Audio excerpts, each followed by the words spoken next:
shit crowd me to edit. Yeah, I see face so get it. Hold up, ooh, that's dead. Need a minute, need a play to revive. Let's get a shot pressing. Nice said what I said. They got like 20 moves and like 100 problems. I'm James with a step back, throw that shot up on.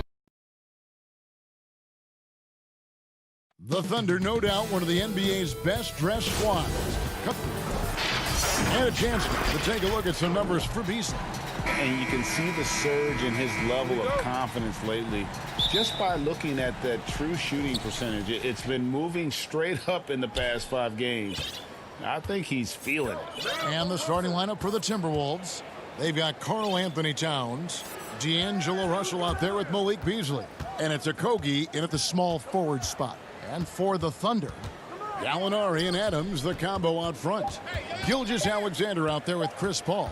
And it's Dort in at the 3, the small forward. And so it's Gallinari with it. He'll bring it up for the Thunder. Last time they met was in Minnesota, where they beat the Timberwolves.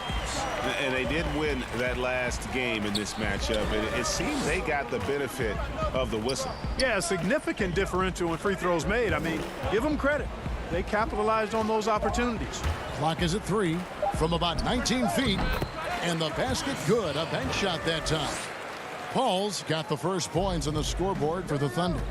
You know, Greg, for the Thunder fans, hard to see their star power dwindle, but they got a lot in return. Yeah, but the Thunder were capped out. They hadn't made it past the first round in 3 years. And in exchange for Paul George, they got one of the richest trade packages in league history. Now, here is Russell. Steven Adams unable to get his last shot to go. Russell passes to Towns. Out to Russell. Fires from deep. Drills it from outside. Boy, Russell loves to take and make these quick trigger shots. Plays with a nice rhythm and flow to his game. Here's Dort.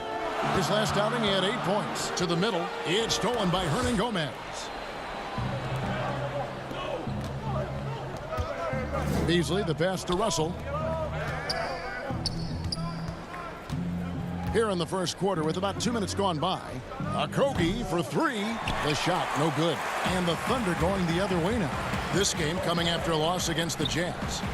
That shot wide open. One of the things you've got to admire and respect about him is his aggressiveness at the offensive end, always in attack mode. Russell against Paul. Paul with the steal. 4 on 3 as they bring it up. Here's Adams. Good, and Paul gets the assist. And the instincts from the veteran point guard. Chris Paul has tremendous feel for the game and for how to get his teammates the ball when they're open. Now flying high and throwing it down with the one hand. One of his favorite moves right there, guys. Does it as well as anybody, fellas. Tremendous skill while in the air. Here's Gallinari. Again, Oklahoma City. Poor design there defensively. They know he's a knockdown shooter from that spot. And you do not want to let him get going early because that can get you cooked. And Towns throws it down. I tell you what, it should absolutely be illegal for a 7-footer to be able to leave the ground that fast, but Towns has made it legal. Boy, you got to give a lot of credit to Josh Okogie. I mean, he was the 20th pick in the 2018 draft and really well ahead of the curve as a rookie and even saw starter minutes later on in the season. That's a great get for them. Here's Russell following the basket by Chris Paul. Fires from the wing and off the front iron, and in it goes. Russell's got 5 points so far. And it's Paul with the ball for the Thunder. And meteoric rises not uncommon for Okogie. Yeah, and Okogie's done a really nice job kind of turning the impression of him around because he wasn't highly touted in college, but I tell you what, he's proven to be an impact player because of how he can defend and shoot. Here is Russell. Gallinari making his last shot. That shot is off target. That makes him 2 for 3. 3 on 3. Here's Paul. Great touch on the 16-footer. 6 points for him. And even though he's a little older, Paul still possesses great speed. Excellent at using that speed in transition. Now, here is Russell. He's coming off a 28-point game against Houston. And he didn't take any plays off at the defensive end. I mean, he wound up with 4 steals on the night. Here's Paul. Goes to the reverse layup and drops it in. No misses for him yet in this quarter. Solid as a rock. Timberwolves trail by 4. Russell feeling it out a bit.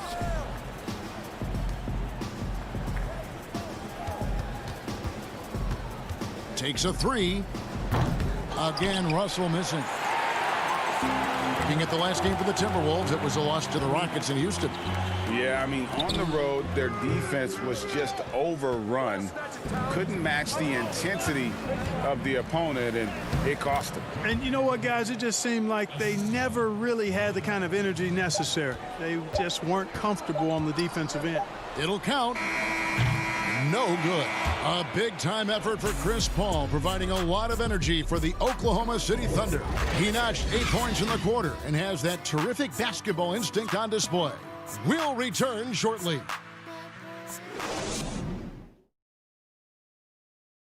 There's a great friendship between Melo, LeBron, Dwayne Wade, and Chris Paul. And Chris talked about... It's been a sort of long... And you see that a lot nowadays. Star players developing friendships and GAs spending time with each other off the floor. Yeah, some people hate it because they want that bad blood you used to see, but no reason you have to hate someone to really compete against them. And some good action in the books as we get back to the game that's been pretty close here so far. What do you guys think about the Thunder here in this one? Well, the offense is clicking, and they seem to have seized the momentum here early on. Yeah, you know, I agree. No warm-up needed. They came in on fire and have already built a nice lead. And now, brought to you by Gatorade, all fueled up and ready to go. Let's reset our lineups. So for Oklahoma City right now, Mike Muscala out there with Nerlens Noel. Then there's Dennis Schroeder, and it's Diallo in at the 2 spot. And one thing the Wolves have done well over the past few seasons, taking care of the ball. Yeah, you know, they squeeze it well. Low turnovers can be a double-edged sword, though. If you don't make many mistakes, maybe you're not being aggressive enough. Here's Layman. Looking at his numbers, he averages a bit over 9 points a game. Reed, and the rejection by Noel. Here's Diallo. Rebound, Minnesota. Boy, that's a look. He has to finish, and he knows it. Blown opportunity. Pass to Layman. Timberwolves passing it around. Here's Ferguson, and that one is stuffed right through. Gotta take care of the ball. They'll punish you if you're that careless. That's right, and that's severe punishment right there. Exactly. I mean, when you're running neck to neck, those kinds of mistakes tip the scales. Here's Reed. That's good, and Johnson with the assist. And they're passing the ball very crisply here.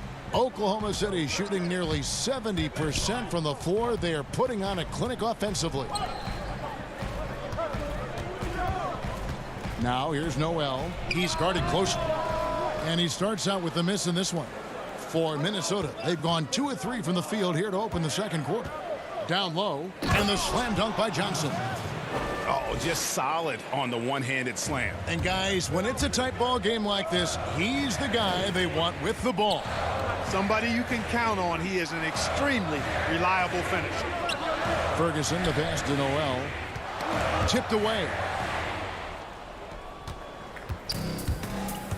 And a little under 2.5 minutes gone by here in the second quarter. Back to Layman.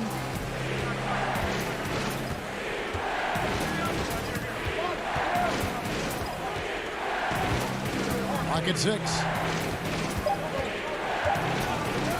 From deep.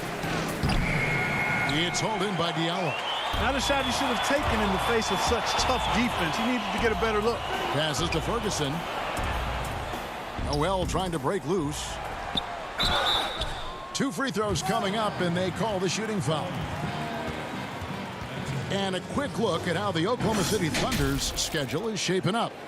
On Sunday, they'll take on John Wall and the Washington Wizards. And then on Tuesday, they'll be taking on Jonas Valanciunas and the Memphis Grizzlies. And the matchup against the Nuggets, that's a contest that could easily go either way. Small mistakes could be the difference, and both teams will need to be at their best. Gallinari, he's checked in for Oklahoma City. Robertson comes in for Diallo. Russell kicks to Culver. Russell against Schroeder. Russell passes to Towns. Good, and the assist goes to Russell. Russell's got 3 assists tonight. Clark, I want to take you back a bit here to 1982. What was going through your mind over your first few NBA games? Well, Kevin, first of all, I was really excited and thankful to have a chance to realize a dream, but I was also a little bit nervous going up against some of the guys that I had watched and idolized from afar. But once you're between those lines, it's not about idolizing guys. It's about trying to posterize them. Any player in particular, one player that you looked out on the floor, and you were out there as well saying, oh, my goodness, look who I'm playing against tonight? Well, when we first saw the Celtics and the Sixers, Larry Bird and those great teams in the 80s, Cedric Maxwell and Kevin McHale, and then the Sixers, my rookie year, won it all. And they had Moses Malone, Dr. J, Bobby Jones, some of the greats in the game. So those two teams, and Dr. J and Larry Bird in particular. For the Thunder, Adams, he's checked in for Noel. And Shea Gilgeous-Alexander subbed in for Mike Muscala. The Timberwolves also changing it up. Juan Hernan-Gomez, he's checked in for Lehman. And it's Beasley in for Culver. And if they're thinking they can get a 2-for-1 here. Well, we'll see if they have the awareness to realize that. Here's Adams. Rebound, Minnesota. And the rebound battle split evenly thus far. Yeah, tit for tat on the glass. Just one more aspect of what's been a very closely contested ball game here. Beasley against Adams. Adams brings the double team. Minnesota needs to get off a shot here. Here's Towns.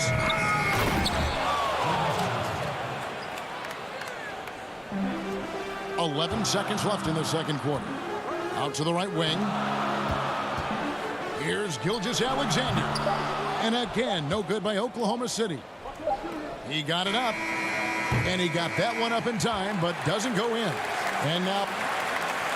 All right, David, thank you. We'll be back after halftime for the start of the third quarter. It's the 2K Sports Halftime Show. It is a good game we have here after one half of play, everybody. Well, it was a closely contested first quarter for Minnesota.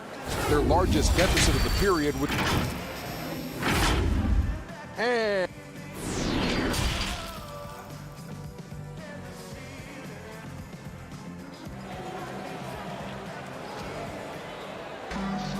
And we've got second half action for you. Thus far, a pretty evenly contested game. We're seeing a tremendous game from James Johnson. Yeah, pretty much all throughout that first half. And he was taking care of his business on the low blocks and getting more than his fair share of dunks. Guys, he's been in beast mode down low, asserting his will. The defense has been helpless, unable to slow him down. And so in the game for the Timberwolves, Beasley is out there with D'Angelo Russell. Then there's Towns, and it's Hernan-Gomez in at the four-man position.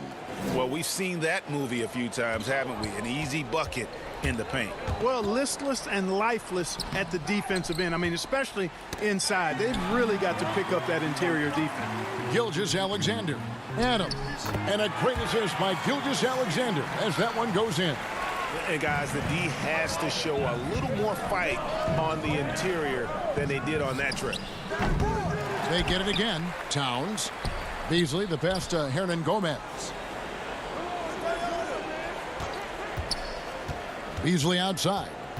Just 4 to shoot. And again, it's Minnesota converting. Fantastic ball movement. They're picking them apart with their passing. Purposeful passing it is, partner. Their last 10 points have all come off assists. And you think about the two best talents in Wolves history, KG, obviously, and probably Big Cat. I would not disagree. I mean, KG is a Hall of Famer. And the Cat, Karl Anthony Towns, has been terrific early in his career. The rebounding and scoring, the versatility at that size between those two guys. Boy, it could have possibly been like the Admiral and Tim Duncan. Well, maybe not quite that good, but really good. Here's Russell with the three, and it's going to be a 24-second shot clock violation. They turn it over. And the Timberwolves making a change here. And it's Paul penetrating. Can't cash in from close range. The game has been very close in a lot of areas, but rebounding has been the one differentiator thus far. And, Greg, we've seen it time and time again in games. Effort and determination on the glass can make up for a lot of other weaknesses.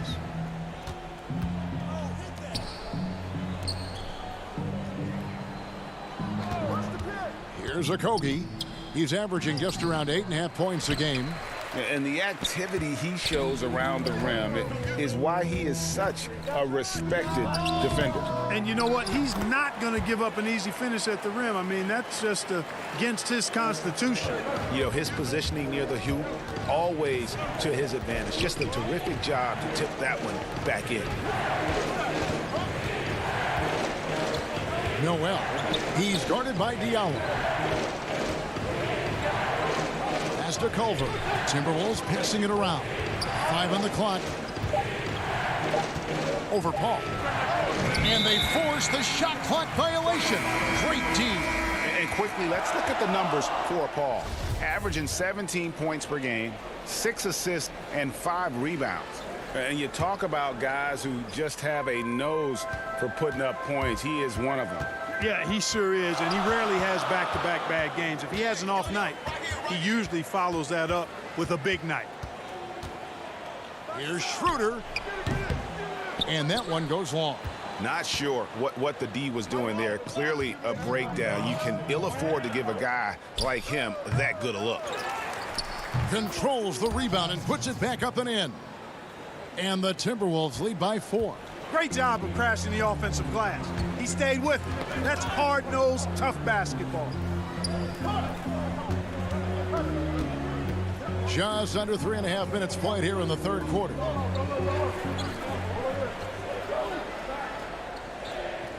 And there's the pass to Muscala. Over Johnson.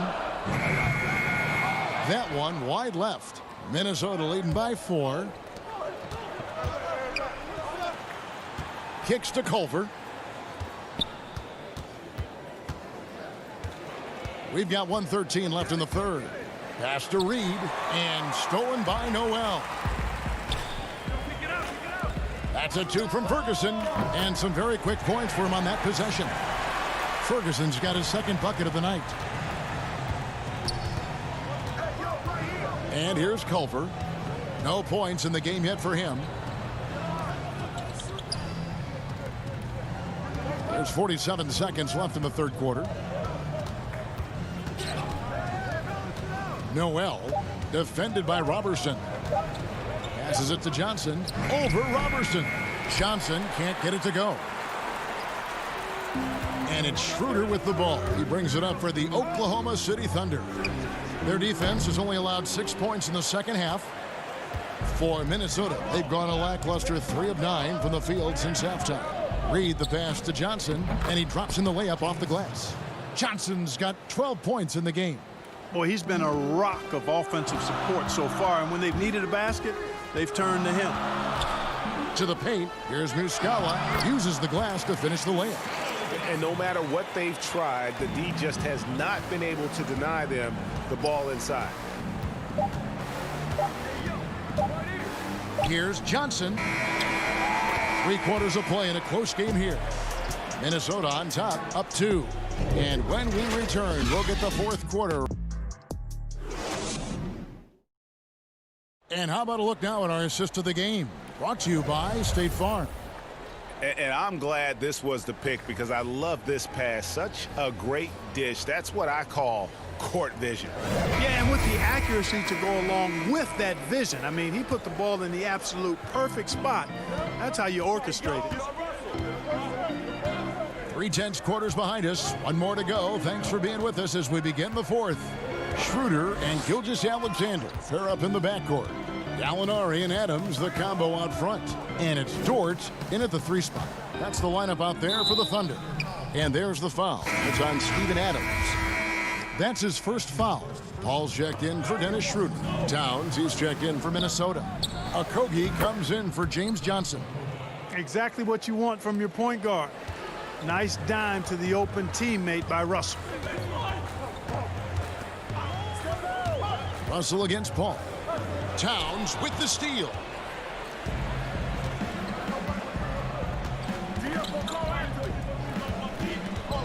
Outside Russell.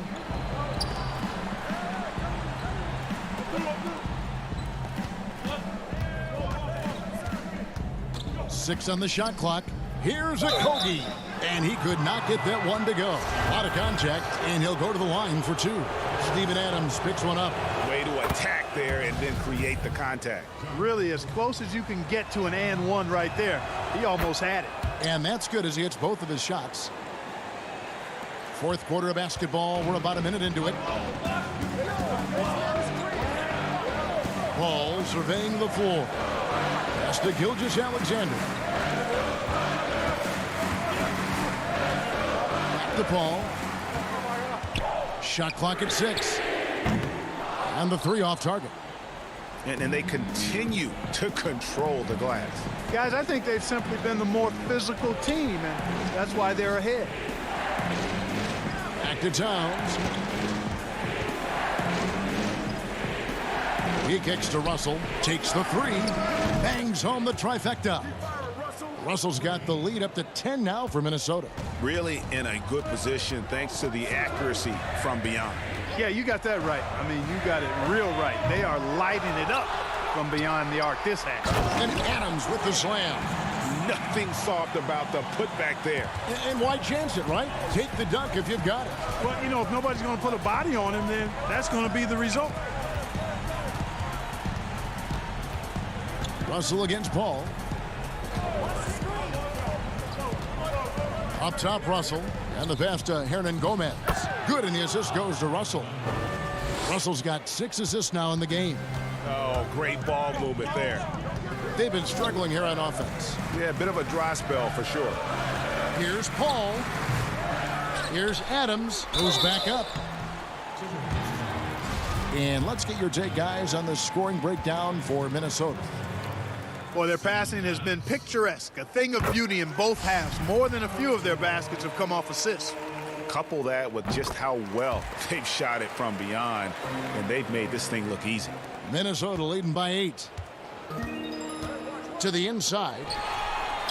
And here we go. Fast break. Paul's got it. And that's a foul called on Malik Beasley. That's his first foul. Just over 2.5 minutes played now here in the final quarter of regulation. Offensive rebound. Here's Adams. Towns knocks it away.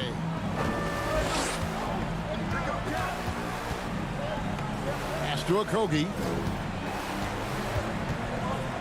Back to Towns. Towns is doubled. Russell with a wide open look.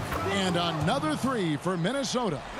Clark, I'm going to get a little detailed here, but in terms of footwork in the post, who really impresses you? Well, there are a number of guys, Kevin. I mean, you think about it. Kevin Durant is a lethal scorer and does a lot of his work off the dribble and in transition on pull-up threes. But when he is a post-up threat, and he does get posted sometimes, his footwork is superb, absolutely superb. Joel Embiid comes to mind, big fella with feet of a ballerina.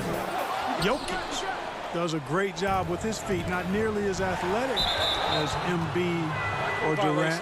And then I would put Kawhi Leonard outside of a big guy. I mean, he's not a big guy in terms of position, but boy, he is very efficient down in the low post when he gets it there. Good names. Johnson, he's checked in for Minnesota. Beasley outside. To the right side. Just 5 to shoot. Here's the three. And they'll turn it over. Could not get off a shot. 24-second violation.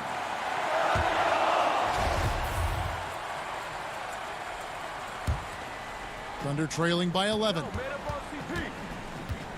And Paul launches it from deep. Here's Adams. Gallinari trying to get open. Adams' shot is good. Second chance points always hurt. Just not enough effort to block out. Hey, guys standing around spectating, I mean, you got to get in there and get tough. 43 seconds left to play here in the fourth. Here's Okogie. Inside. Kicks it out to Beasley. Another miss by Minnesota. And Adams has got the ball here for the Oklahoma City Thunder. They trail by 9 points. Back to Gilgeous-Alexander. Now the feed to Gallinari. And a great assist by Gilgeous-Alexander as that one goes in. That's a nice play there. Not going to miss many from there. Russell against Paul. Now Russell.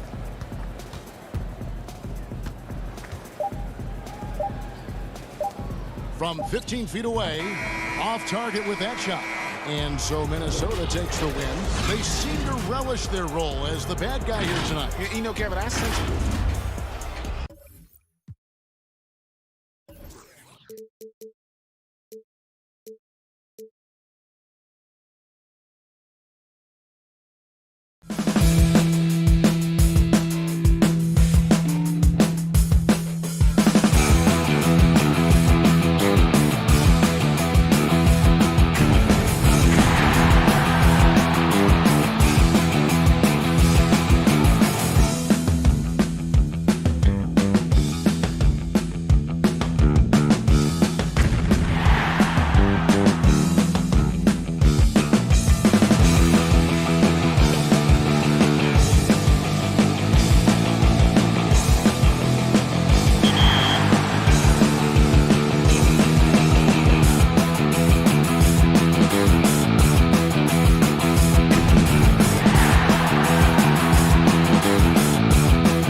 We've been talking so much NBA 2K21, but we wanted to stop and take a moment to thank you guys for tuning in and joining us for 45 episodes in NBA 2K20. We've had so much fun connecting with you all over this past season.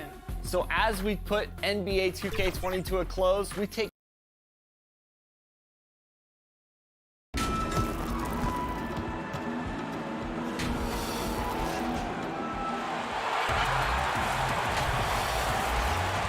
And we've got the right DA, a big lift for their offense. And he defends, too. And a quick look here at some of the numbers for Beasley. In the last 5 games, you can see the trend upwards for effective field goal percentage. And it shows you how confident he's playing right now. The starters for the Utah Jazz, Conley and Mitchell, the talented backcourt pair. Inside, we have Ingles and Gobert. And it's O'Neal in at the 3 spot. And for the Timberwolves, we've got D'Angelo Russell. Also, Malik Beasley out there. And it's Hernan Gomez in at the 4 slot. Smitty, we have a good rivalry game tonight with 2 conference foes. This should be a beauty. Yes, indeed. I think the fans feel it. The coaches feel it. Us as announcers, we feel it. The atmosphere is going to be great. It is indeed. Now here's Conley. The scoring numbers have been solid for him. He's averaging just under 14 points a game. Bucket is good. Mike Conley with a terrific field in the pick and roll. He's like a quarterback going through his progressions.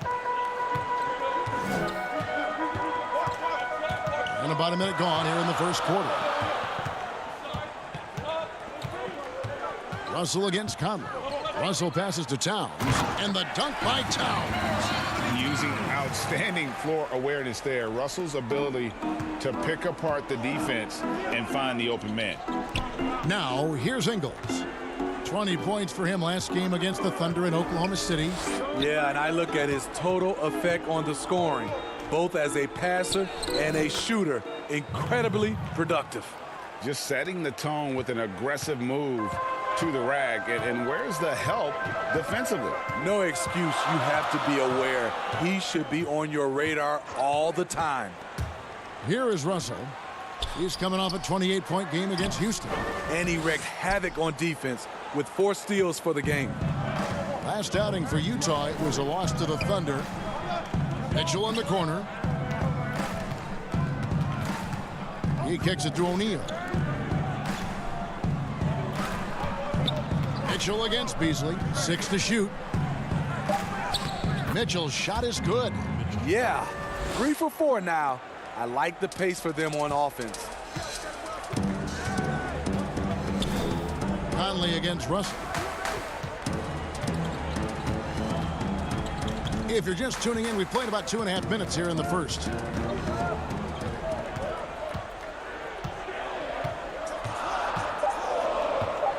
Beyond the arc. O'Neal with the rebound. And even with good coverage defensively that time, he has confidence to drill the 3. And the dunk by Towns. Excellent on both ends of that play. Yeah, the steal was sharp, but the slam topped it off. Turning defense into offense. Every coach talks about it. Perfect example right there. Ingles dishes to Conley. Pass to Mitchell, and here's Gobert, covered by Beasley. And Gobert with the basket on the assist by Mitchell. And as Rudy Gobert has been adding bulk, he's only getting better at finishing through contact. A defense unto himself. Rudy Gobert regarded by his team as the Utah Jazz version of Bill Russell.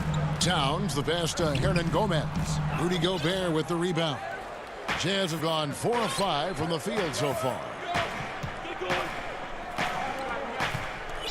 Just over 3.5 minutes gone here in the first. Pass to Conley.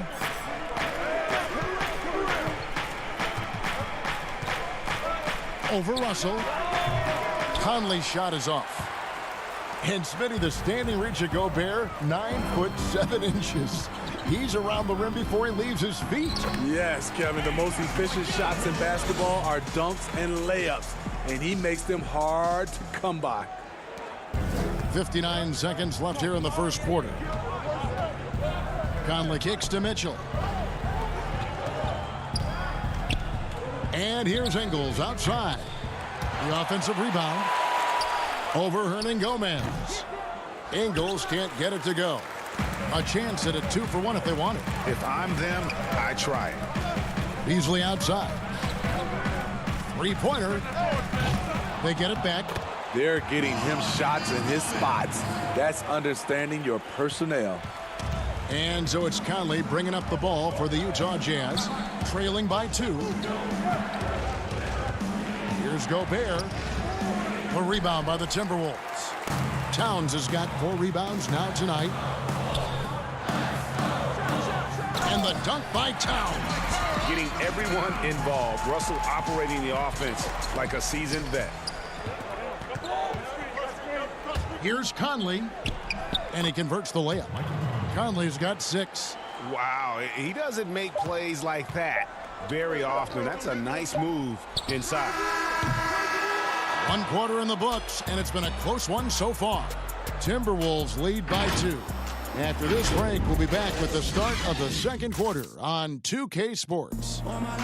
One of the better two-way guards in the NBA, Mike Conley. He's one of my favorite players growing up.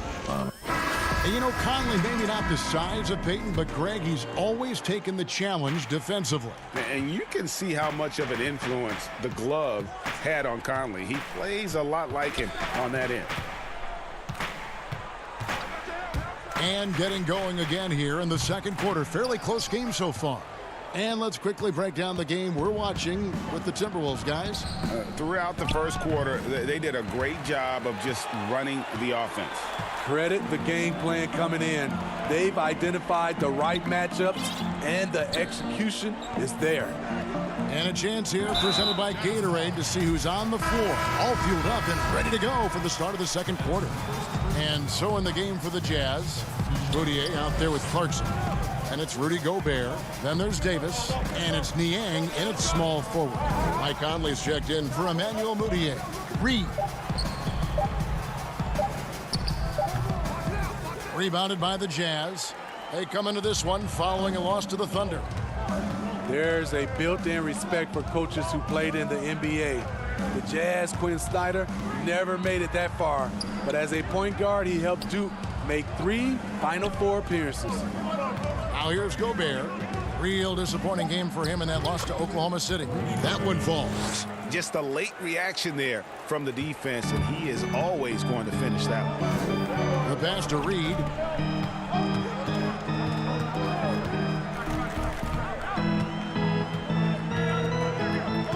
Down low, here's Johnson.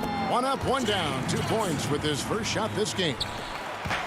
Smitty Snyder, also an All-American in high school, 2-time Washington State Basketball Player of the Year in high school.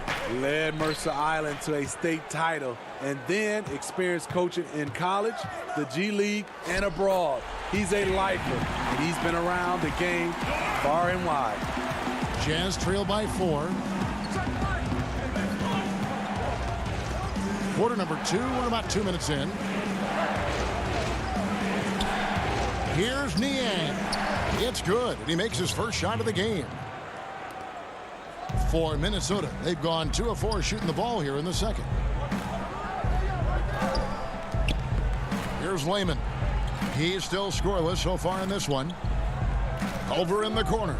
Over Conley, and again it's Minnesota. Shooting off the catch is about confidence. There, Culver demonstrating how it's done. Utah shooting one of the high points for them in this game at 54%. Conley, the pass to Niang. Nice ball movement by Utah. Here's Davis. The rebound by Johnson. Timberwolves leading by 4. Culver with it. He had a 12-point outing in their last game against the Rockets in Houston. Trying to get open is Johnson. A nice shot by Culver. Culver's got his second basket of the night. It's interesting, Smitty, we're seeing guys like Dirk and Vince Carter play into their 40s. I'm wondering if this is a byproduct of improved nutrition and conditioning. And if that accelerates this trend. I think it does, Kevin. I also agree to add to that. I think the game is less physical. I think a lot of those guys are taking care of themselves, but when the game is not as physical, it's a lot more perimeter. You can play longer. I'm curious, Kevin, will anybody play into their 50s? You know, wouldn't that be amazing? That's a good question. Conley's shot is off, and the whistle blows. It's going to be on Davis. That is his first foul of the game. And the Jazz with some changes. Mitchell comes in for Gobert, and it's Moutier in for Mike Conley. Russell against Moutier. There's the three, and it's Russell missing. And he didn't punish them for the weak coverage there, but they can't count on him to continue missing. Here's Mitchell. Another miss by Utah. And it's Russell with the ball. He'll bring it up for the Minnesota Timberwolves. Their defense has only allowed 4 points in the quarter. And, guys, they continue to put a lot of pressure on the interior defenders with their work down low. A different look for Utah. Joe Ingles, he's checked in for George Niang. And O'Neal subbed in for Jordan Clarkson. There's 53 seconds left in the first half. They've been looking out of sync offensively. Yeah, their offense has ground to a standstill. And with that shot, the Minnesota lead is cut down now to just 7 on the bucket for Mitchell. 2-for-1 chance here. Let's see if they use the clock to their advantage. Russell finds Beasley. Stolen by Mitchell. Moutier with the ball. He's picked up by Russell. Here's O'Neal. The shot missing. So Minnesota will take it the other way. Tough loss coming against the Rockets in the last game they played. And defensively in that one, they needed to come up with big stops to quiet that crowd, and that's obviously easier said than done. Yes, the other team is feeding off that enthusiasm. You have to try and match that energy. Juan Hernangomez, he's checked in for Minnesota. There's Russell with the three. Knocks it loose. Beasley, the pass to Towns. The three. Hits the three-point bomb. Towns has got 9 points.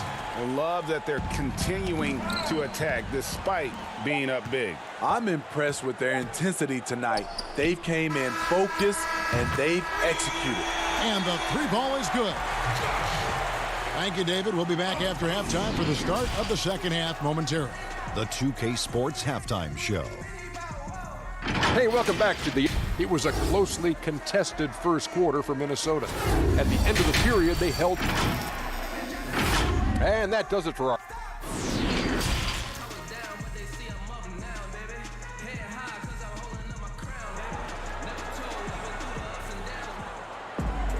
And as we dive into the second half, we'll find out if the next 2 quarters are any different from the first 2. So far, it has been a runaway. You look at Towns, he's really been playing well.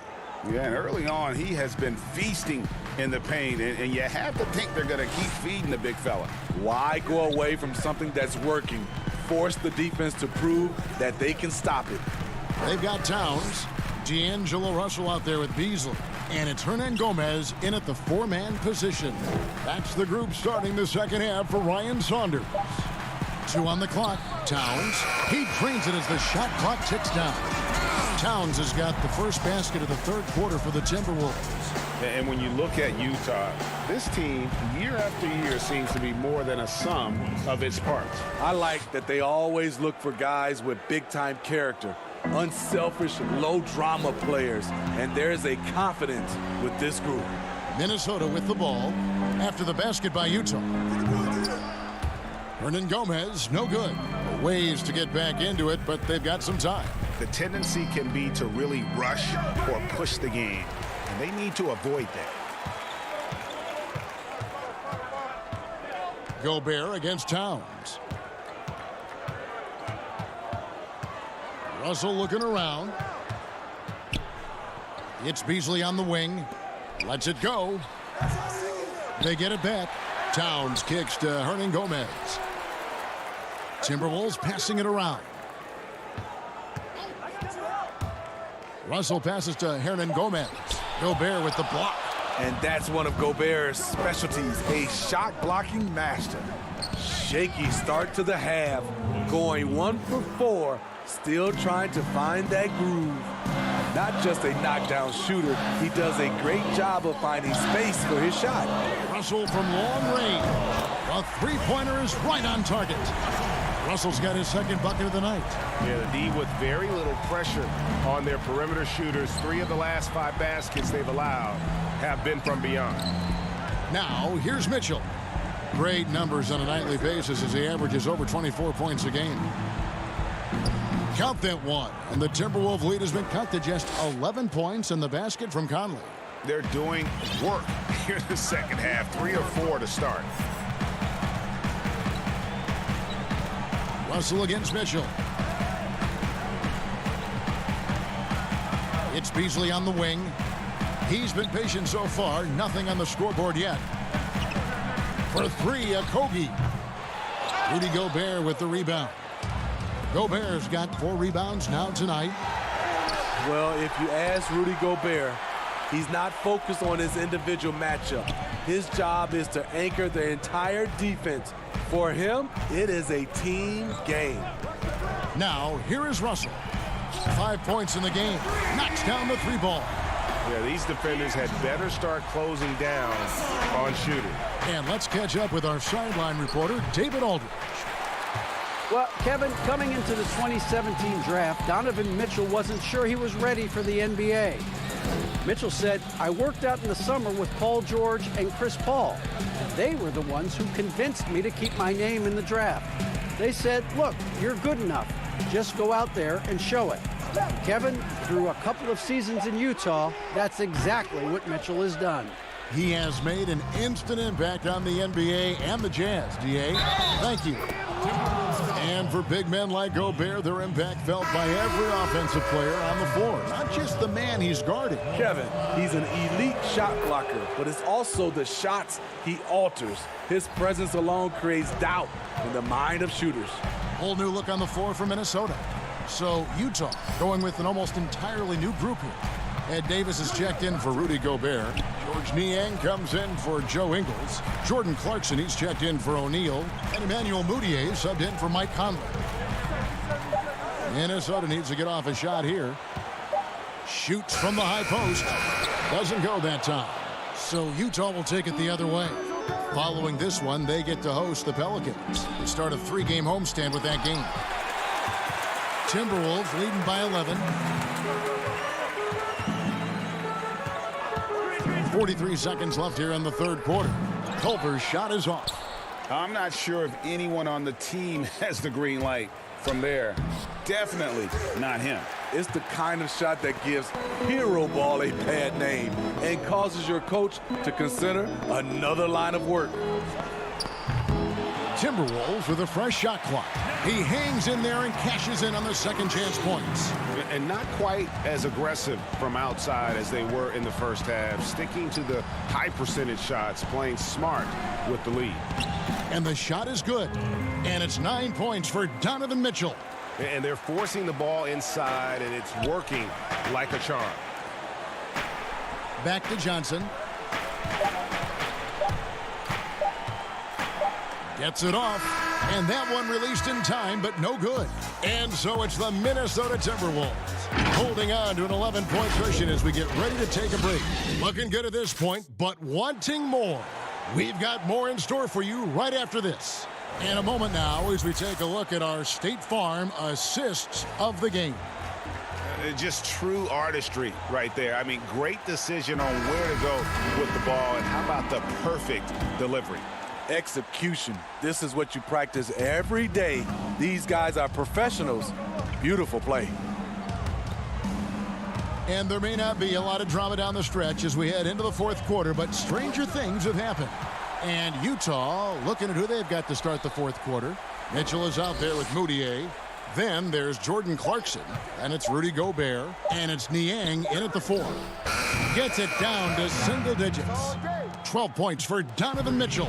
Man, that's sure got to be a load off his mind after not hitting a single three-pointer in that first half. And then Johnson with the dunk. And that's what you want to see more of from James Johnson, being authoritative at the rim. Passes it to Mudiay. Here's Niang. He's guarded by Johnson. Niang, no good. Minnesota leading by 10. Russell passes to Reed. Kicks it to Culver. Over Moutier. Reed.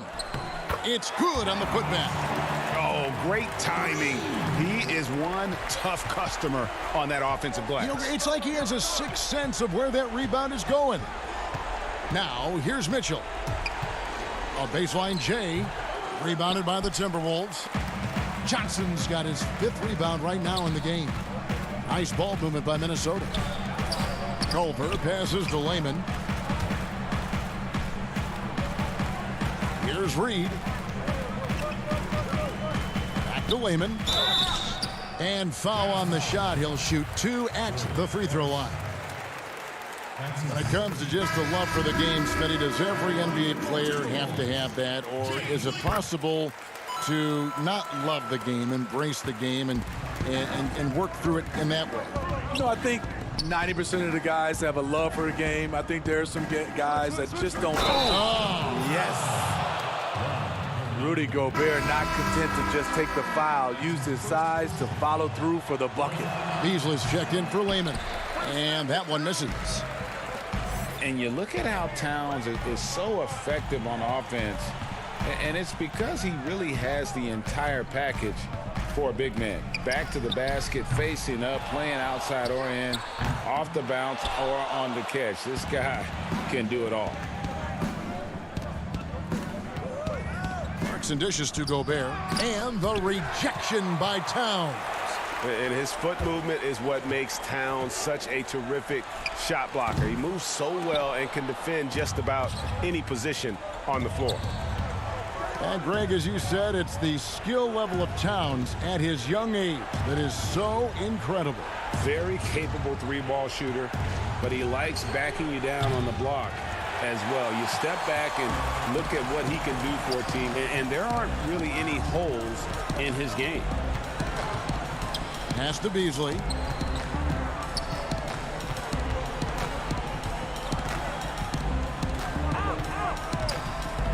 Pass to Okogie. Back to Beasley. Stolen by O'Neal.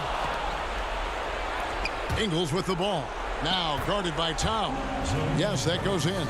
Big time scoring move. When Ingles surprises people with the drive, it creates opportunities to set up other guys in the future. Here's the pass to Hernan Gomez. Kicks it out to Beasley. 3-pointer. A second chance effort. Pass to Russell. Here's Okogie. Clock at 6. The drive by Russell. Over Conley. Gobert pulls it in. Gobert's got his 8th rebound here tonight. Here's Conley. And with that one, the lead is trimmed to single digits. You won't find many players with the quickness of Mike Conley. He can dice you up. The feed to Towns. He had stolen by Ingles. Back to Gobert. And he takes it in for the layup off a very nice feed. Gobert's got 4 points now in the quarter. Stepping up big, Gobert showing why he's considered a cornerstone for this franchise. Here's Towns. Fades and shoots. And that'll be 2 free throws coming up. Officials on the call with the foul. It's going to be on Rudy Gobert. Yeah, the defender all over. James Johnson's checked in for the Timberwolves. On a switch here also for Utah. Mitchell, he's checked in for Clarkson. And already a leader at such a young age. Towns' teammates look to him to anchor them on both ends, and he has not disappointed. Listen, that one helps out all the analytical guys from the mid-range. There's Russell with the 3, and he's good on the 3-ball. And you know they feel good giving their fans a show here while taking care of business. They're going to win by a nice margin. The effort was there all night. Here's Gobert. Karl Anthony Towns with the rebound. Just 2 seconds between shot clock and game clock. And they can just let the clock run out here. Cannot argue with the W. Deep 2 from Russell. Utah with the rebound. Now, here is O'Neal. The Jazz again can't hit it.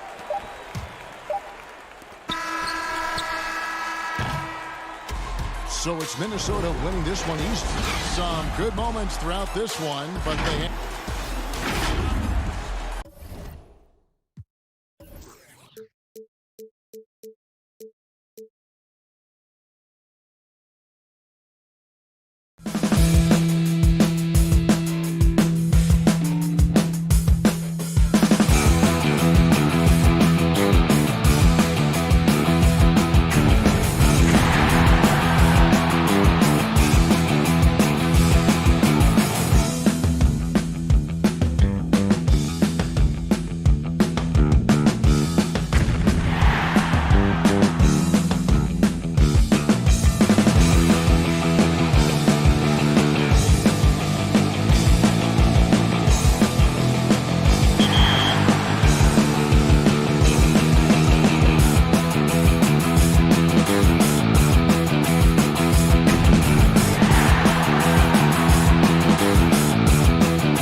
Welcome to this very special episode of NBA 2K TV. I'm Alexis Morgan. And I'm Chris Manning. Special episode because we have reached number. And those are the starting lineups. Lots of interest. Well, the weekend has officially begun. DA, it's all yours. Thanks, DA. We get a break in the action, so let's take a look at the West and how the teams are stacking up. Take a look at the Jazz, advantage in one series. And, of course, Oklahoma City. They're right in 5th place. And when I look at Oklahoma City, this hasn't been the breakout season that many were predicting, but they're still very much in the hunt for a high postseason seed, and that will keep them focused here during the season's final stages. Well, the goal is very defined. They have to have a strong finish to the season and make sure they get home court advantage for at least the first few rounds of the playoffs. So here's Oklahoma City's starting group. Gallinari and Adams, the combo out front. Chris Paul is out there with Gilgeous-Alexander. And it's Dort in at the 3, the small forward. And for the Jazz, Conley and Mitchell, the talented backcourt pair. Inside, we have Ingles and Gobert. And it's O'Neal in at the 3 slot. Was there any steal in the 2017 draft bigger than Donovan Mitchell? My goodness, guys, Utah looks like they found a franchise player with him. I mean, to see a player his age come in and just be an elite scorer is impressive. Very explosive in transition, but also in the half court. Reminds you a bit of Westbrook or a young D. Wade with how he plays. Well, the motor right now for Steven Adams is humming on the glass, getting after it. Pass to Conley. Jazz passing it around. O'Neal dishes to Conley. O'Neal kicks to Mitchell. 6 on the shot clock. And Adams sends it back. Well, he can be intimidating. Steven Adams, such a big frame down there, and great timing on that block.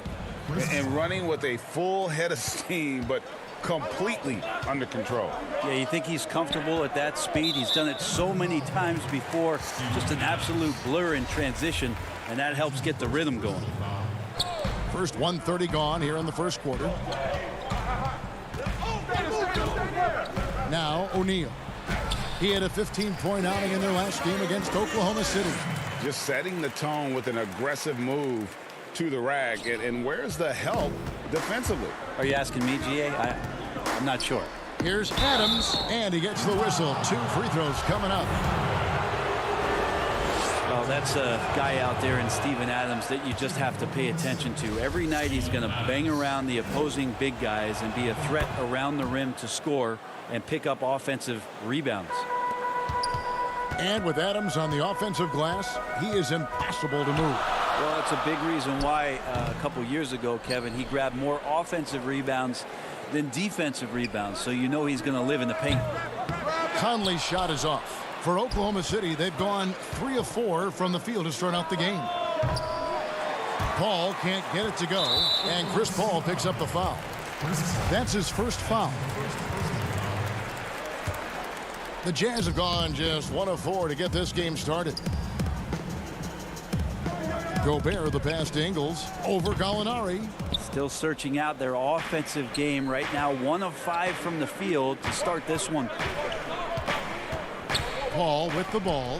Now defended by Mitchell. Gallinari passes to Adams. Gobert with the defensive effort. Jazz trail by 4.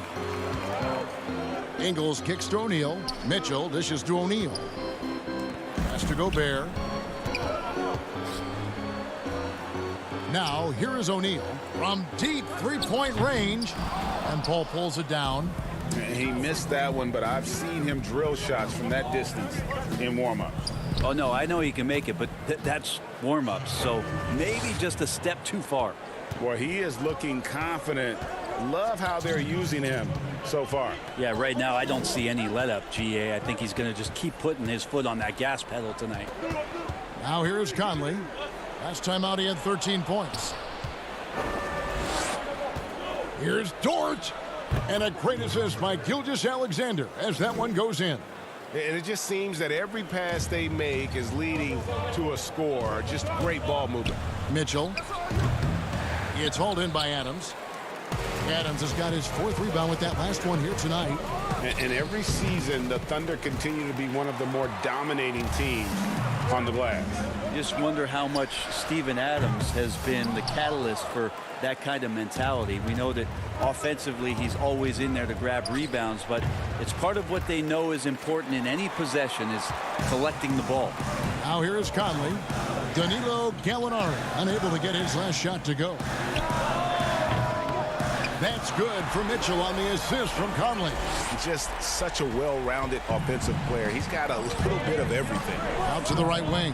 Gilgeous-Alexander not wasting any time and taking the shot and knocking it down.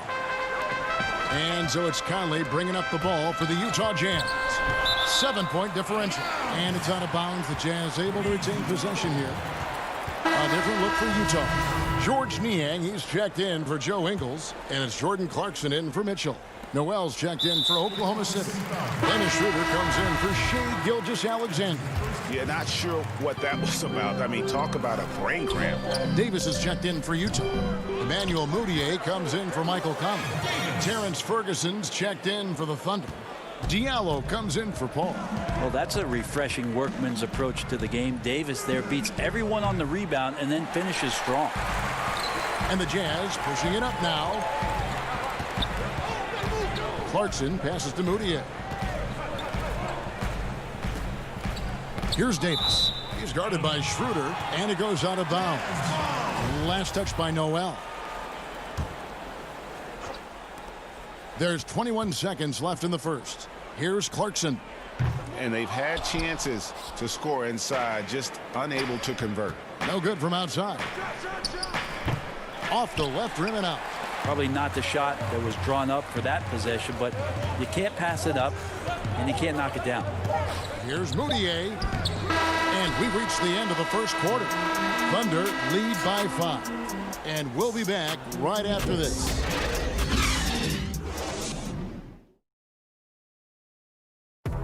During his tenure in Utah, Coach Quinn Snyder has quickly earned the appreciation of his players, including Rudy Gobert.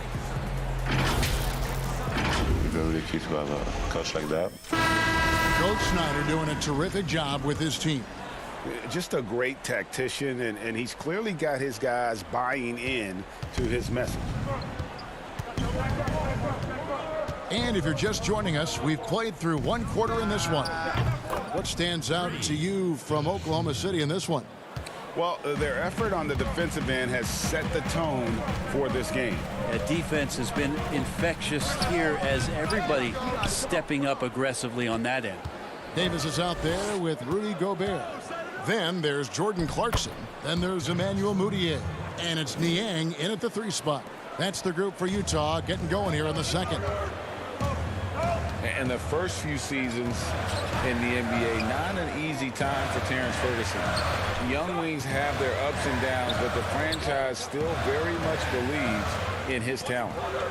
Here's Niang, still looking for his first bucket in this one. On the clock. The putback, and there's Gobert putting it right back in. Oh, a nice tip in to salvage the points from that missed shot. Yeah, and those second chance points can add up. And it's Schroeder missing. And with Ferguson, the fans can be hard on him. They're expecting more. But, Greg, it's going to take time for him. You know, Ferguson has already made big strides with his defense. The shot and consistency will come, but the fans will have to be patient with him. Jazz trail by 6. Passes to Gobert. Tips it up, controls the rebound, and puts it back up and in. And those are exactly the kinds of plays that can spark a team. Just solid work down in the paint. Here's Schroeder from outside off the mark. No doubt he's struggling right now from the field. Let's see if he can get it going this quarter. Niang passes to Mudiay. And the rejection by Noel. Noel in there to intimidate and does so there.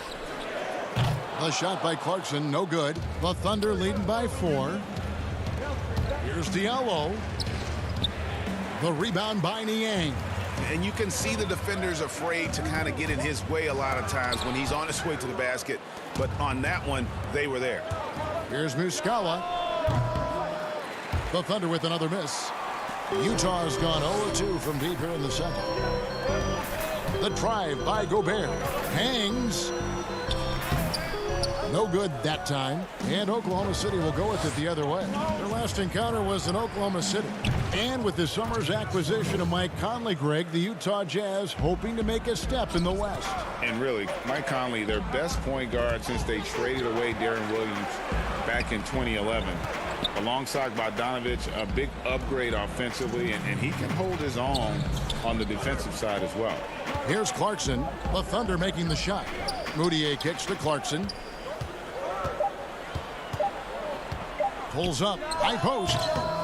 The putback, he hangs in there and cashes in on the second chance points. And they haven't been able to turn it into a big lead, but their rebounding advantage is starting to add up. Schroeder against Moutier. Here's Muscala, makes no mistake on the open jump shot. And the Thunder lead by 6. And trust me, Dennis Schroeder would love to score the basketball, but his ability to set up his teammates is also effective. Moutier kicks to Clarkson. Back to Moutier. Second chance shot, and the rejection by Noel. Diallo inside. He's covered by Clarkson. Diallo no good. It's stolen by Schroeder.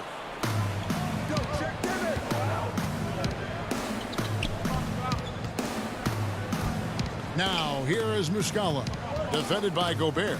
Muscala dishes to Noel. And that one is good. Noel's got his first points of the night. And they've had assists now in their last 3 baskets. Here's Niang. A shot goes in. First of the night. He's 1 for 3 to start the game. If there's a skill set you like your point guard to have, that's exceptional court vision. Moutier shows it off there with that assist. Back to Gobert. Ferguson with the rebound. He just doesn't look like himself this quarter. Something's missing. Well, he's missing, and it's starting to affect a little bit in his body language, and you just don't want to see that. So Utah going with an almost entirely new group here. Joe Ingles, who's checked in for Gobert. Royce O'Neal comes in for George Niang. Donovan Mitchell's checked in for Jordan Clarkson. And it's Mike Conley in for Emmanuel Moutier. 15 seconds left now here in the second. Mitchell with the bounce pass. Outside Conley. A three-pointer off the mark. Having a hand up in your face makes such a difference to a shooter. Yeah, as good as you can do without getting a block there to defend.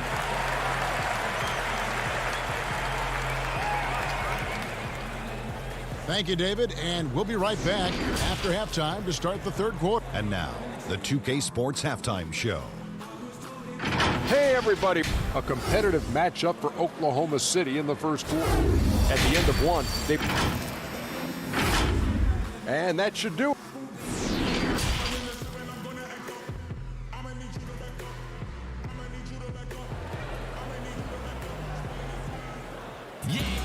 And after a fairly even first couple of quarters, the second half could turn out to be a great one as both teams try to gain an edge. In player development, Brent, what are some of the primary things that can be taught?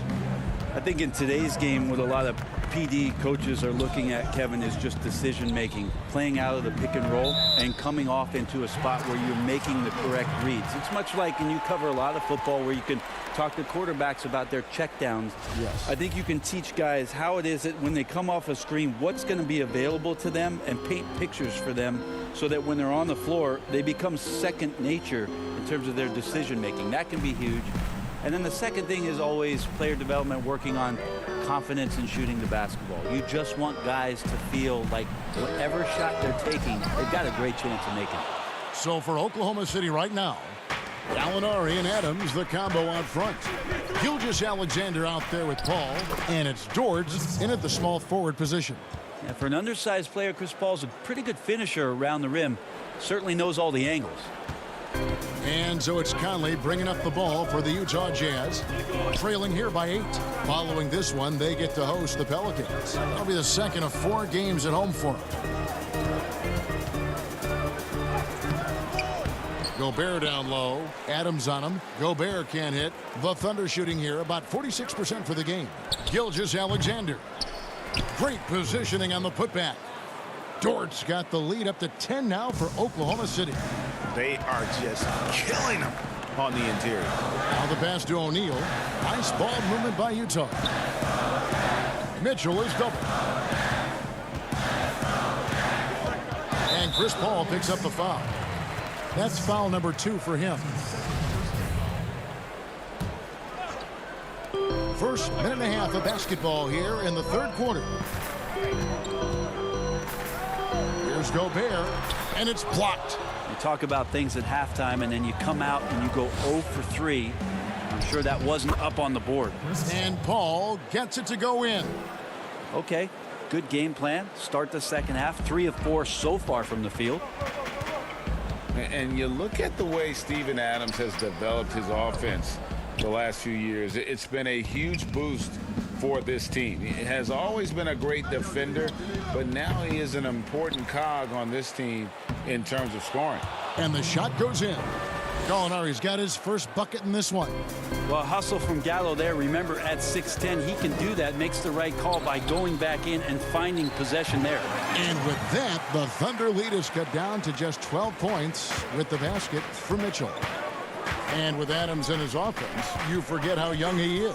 And big men, sometimes they just take a little longer to find their path in the NBA. And Adams has certainly found his. I remember him being mostly to screen and rebound when he was a rookie, but look how far his game has come. Oh, and a fast break for Oklahoma City. Well, great instincts of Paul there, solid at creating havoc in the open court and then coming up with the steal. Jazz have gone only 1 of 5 from the field since halftime. Very slow start offensively. It's good, and the Thunder lead is cut down now to just 12 points with the basket from O'Neal. And giving up some inches inside, but makes up for it with an aggressive style. Yeah, the big man not going to slow him down from getting that deuce. Here's Gallinari. Another shot, and he sinks the layup. Gallinari's got his second bucket tonight. Solid rebound there, and with the score like it is, that's an area where they can't afford to get lazy. Conley kicks to Mitchell. Here's O'Neal. Sinks the three-pointer. He's going to punish you, Kevin, if you leave him open. He's more than willing to take the open three when he's got it. Here's Paul. Lays it up off the glass. Paul's got 8. And with their hot shooting here in the second half, their field goal percentage over 50% now for the game. Pass to O'Neal. Here's Gobert. Gobert double teamed. Outside Conley. Mitchell in the corner. From outside the arc. Thunder with the rebound. Gallinari's got 6 rebounds here tonight. With him struggling tonight, they need to find some other options out there to keep themselves in the game. And it's Gallinari on the follow. He has 6. And that bucket adds to what has been a big difference in points in the paint between the two teams. They grab their own miss. Ingles up and in on the layup. That's a testament to the effort there on the boards. Never willing to give up on the possession, finding ways to sniff out the ball. Right wing. Now here's Gilgeous-Alexander. D right on him. High post shot. The shot by Paul, no good. You're not going to see that very often. Plenty of space, but he just, let's face it, he whiffs on that one. And the basket by Ingles. They're playing working to perfection there if that was their plan. And if it wasn't, maybe that should be their plan. Gobert against Adams. And a great assist by Gilgeous-Alexander as that one goes in. Well, Adams with that kind of positioning so deep inside, he becomes a force down low. Conley the pass to Mitchell. Paul with the steal. And as we end the third quarter, a double-digit deficit will make it tough to come back. It's the Thunder. They lead by 13. And we're coming right back. Be sure to stay with us as we get started for the fourth quarter. Here now a chance to show you our assist of the game. And it's presented as always by State Farm. Just true artistry right there. I mean, great decision on where to go with the ball, and how about the perfect delivery? Yeah, those are the kind of plays that you want to put on a canvas. Just beautiful basketball. And as we head into the fourth, we'll see if there's a comeback in the works or if it's more of the same from the first three quarters. Clarkson is out there with Moutier. Then it's Joe Ingles. Then there's Davis. And it's Niang in at the power forward. That's the group right now for Utah. That's not the type of opportunity he fails to convert very often. Here's Schroeder. And it's good, 2 points. And the Thunder lead by 15. And even though Schroeder might be on the light end of things when it comes to his weight, he remains relentless driving towards the basket. And stolen by Noel.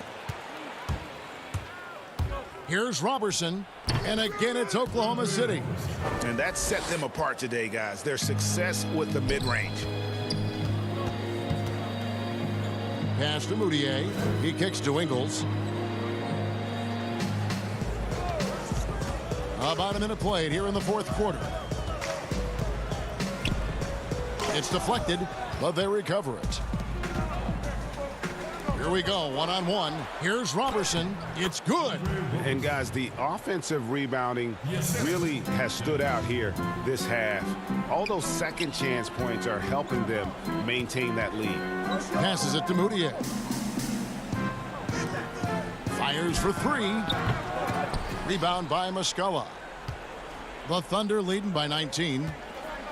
Here's Robertson. Utah with the rebound. Davis has got 6 rebounds now in the game. Here's Niang. Good. All the way to the bucket. No resistance. Just swipe the candy from him. To the inside. Ferguson. Great pass to set up the lay-in. Faster pace now, Brent, in the NBA. This has become an endurance sport, and well-conditioned athletes are a must. Obviously, Kevin, over the past couple seasons, the pace has picked back up. It's very reminiscent of the early 80s when you had the Lakers running, the Denver Nuggets running. Yes. You have these teams that are just flying up and down the floor. So as a fan, I think it's a wonderful opportunity, especially the closer you can sit, to watch a Russell Westbrook, to watch a Paul George, to see a Giannis get up and down the floor with such fluidity and grace and skill set. So the game opening up has also opened the eyes to the fans about just how great the athleticism of NBA players is. Robertson with it. Now defended by Moutier. Robertson can't hit. Jazz trail by 21. Some tough offensive sets. They want to turn it around. Yeah, right now you just need a bucket to get some momentum. Out of bounds. Oklahoma City takes possession. That's tough because that one's preventable. The defense has nothing to do at all with that turnover. And the Jazz with some changes. Gobert, he's checked in for Davis. Royce O'Neal comes in for George Niang. And Mike Conley subbed in for Emmanuel Moutier. And Oklahoma City with a change here too. Diallo, he's checked in for Ferguson. Oklahoma City leading by 19. Here's Noel. Ingles with the rebound. The Jazz have gone 2 of 7 from the field in what's been a cold start to the fourth quarter for them. Here's Clarkson. And the rebound goes to the Thunder. How about the timing he shows there to challenge that shot? Yeah, not easy to do there, and that's a guy that you can tell takes every possession defensively very seriously. So Utah ends up going with the new group. And Oklahoma City also making a switch. Nader's checked in. Here's Bradley. Banked in off the glass. Bradley's got his first 2 points of the night. And tonight's battle is going to end with a very clear winner, leaving nothing to chance. Impressive win for Oklahoma City. In the end, they had a better shooting percentage, and that's what made the difference. Sometimes, you know, things go your way. The other team wasn't catching many lucky breaks themselves. Yeah, and Kevin, not all about luck. I thought their overall shot selection was better. And this will make it 21 victories for them on the year. And we watched one guy all night long, guys, and looking at the stats just confirms what a dominant game he had. What a night tonight it was for Nerlens Noel. Well, a consistent intensity is what he brought to the floor here. He hit the glass hard, and he came up with a ton of rebounds. Here's Schroeder. Count that bucket. Schroeder's got 4 points now in the quarter. They maintained focus all night and along the way put on quite a show. Yeah, the cool thing is that they look like they're having a blast out there. Everyone on the same page, contributions across the board. Here's Niang. That's tipped. Here's Diallo. That shot misses. So Utah will take it the other way. And we're going to have a jump ball. It's tied up there. You two players.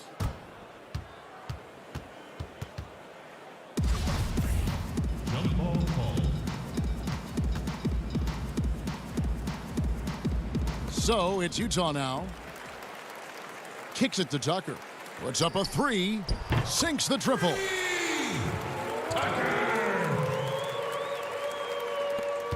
27 seconds left in the fourth quarter. Stolen by Tucker. Nice fake, but the layup off the mark. Get up on Dennis. Here's Nader. The pass to Baisley. Yep, that one goes in there. And they came in determined to take this one. It's going to be a happy flight home. Yeah, when you step into an opposing team's arena and you can play with this. All right, David, great job.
Where do I start? Where do I get my rhythm? Where do I get my groove? I always start off with a bounce. You just start with a bounce, and then you see. I'm part of the baddest game, most successful game in the world. I went to Portugal this year, and the young tour guide goes, "It's Doris Burke from 2K." It wasn't Doris Burke, the announcer. Traffic heading in and out of downtown Minneapolis, Minnesota. The setting for our broadcast tonight. And let's check out a breakdown. Looking at some stats for Beasley. And you can see the surge in his level of confidence lately just by looking at that true shooting percentage. It's been moving straight up in the past 5 games. I think he's feeling it. So here's Oklahoma City's starting group. Gallinari and Adams, the combo out front. Paul out there with Gilgeous-Alexander. And it's Dort in at the small forward. And for Minnesota, they've got Karl Anthony Towns, Malik Beasley out there with D'Angelo Russell. And it's Okogie in at the 3. And Doris last season, rookie Josh Okogie ended up contributing more than the franchise thought he would. Yeah, he was terrific as a 3-and-D player for the Wolves. This guy could end up being the steal of the draft, sort of in that Robert Covington mold. And Minnesota has possession. Steven Adams unable to get his last shot to go. Okogie the pass to Beasley. Just 5 on the clock. There's Russell with the 3. Wow, drew the contact, and that 3 almost went in, so he'll go to the line for 3 free throws. Minnesota shooting their first free throws here for the night. And 75% on the season as a unit from the free throw line. Well, D'Angelo Russell, one of the best mid-range scorers you'll see. He's got the floater game, the pull-up game, and with his arsenal, he can get a shot at any time. And so it's Towns with it. He brings it up for the Minnesota Timberwolves. It's Russell with the drive. Towns finds Beasley. Towns, he hangs in there and cashes in on the second chance points. Boy, how about the anticipation from Karl Anthony Towns? Beats everyone to the spot and goes right back up with it. And there it is for him. And you know, Doris, another thing about D'Angelo Russell. He's not afraid of the big moment. Kevin, he has proven that he is willing to take and make big shots. He doesn't necessarily beat you with tremendous athleticism, but it's his basketball skill that sets him apart. Dennis Schroeder's checked in for Oklahoma City. Russell inside, guarded by Schroeder, and the dunk by Towns. This, to me, is an improving aspect of D'Angelo Russell's game. Reading the pick and roll. Nicely done. Here's Gilgeous-Alexander. His second shot goes in, off to a good start, 2 for 2. And I like to see this. They're calling his number early, and he's delivering. They know that if this guy goes off, their chances of winning rise exponentially. And it's Towns missing. For Oklahoma City, they've gone 2 for 4 from the field so far today. Gilgeous-Alexander passes to Adams. The shot from the low post is good. Timberwolves leading by 3. To the paint. It's stolen by Adams. Here's Gilgeous-Alexander. It's good on the putback. Just in a perfect position to grab that rebound and then get the putback. Schroeder against Russell. From the arc. Buries it from 3-point range. Russell's got 6. Doris, you and I enjoy discussing pure scorers, great shooters, but guys that can score a myriad of ways. Give us a couple of names that we don't always hear about that really impress you. Well, one young man who I think has got an offensive game that is really continuing to grow and is quite beautiful already is Zach LaVine. But probably the best example, Kev, would have to be the multi-time winner of the Six-Man Award, and that's Sweet Lou Williams. This guy can score against any defense. He's a great in pick and roll. He has become a better playmaker, but Lou Williams is a problem to guard. As people will say, he is a professional scorer. That's perfect, yes. And for the Thunder, a lot of the assistant coaches leaving this past summer. Greg, how much of a concern is that for head coach Billy Donovan? Possibly a sign that Donovan could be on the hot seat in OKC. I mean, 3 consecutive first-round exits. Donovan on the final year of his deal. The clock is definitely ticking. Well, if the defense gives him that shot next time, they could get burned. I think he's just a little bit out of rhythm. Here's Johnson. Good on the shot. Just setting the tone with an aggressive move to the rack. And where's the help defensively? To me, Greg, that's a complete lack of communication on that side of the ball. These guys need to be talking to each other. Here's Noel following the score by James Johnson. And it's Schroeder missing. They have a chance to go 2 for 1 here. Well, let's see how they play the clock. Johnson down low. He's covered by Muscala. A shot by Culver. Nobody around. And a miss there on the triple. 8-second difference between the shot clock and the game clock. Here's Schroeder. This is where the speed of Dennis Schroeder comes into play. When he's moving like this, the defender is in a tough spot. Oklahoma City shooting their first shots from the stripe in this game. And how about as a group, 80% on the season, one of their best attributes. Jake Lehman's checked in for Juan Hernangomez. To the middle, here's Johnson. Rebound by Muscala. And typically he has the touch to finish when he's in tight, but not sure on that possession. Great teamwork punctuated by a strong finish. Going right to the rim, which is where you want transition opportunities to end. The pass to Reed.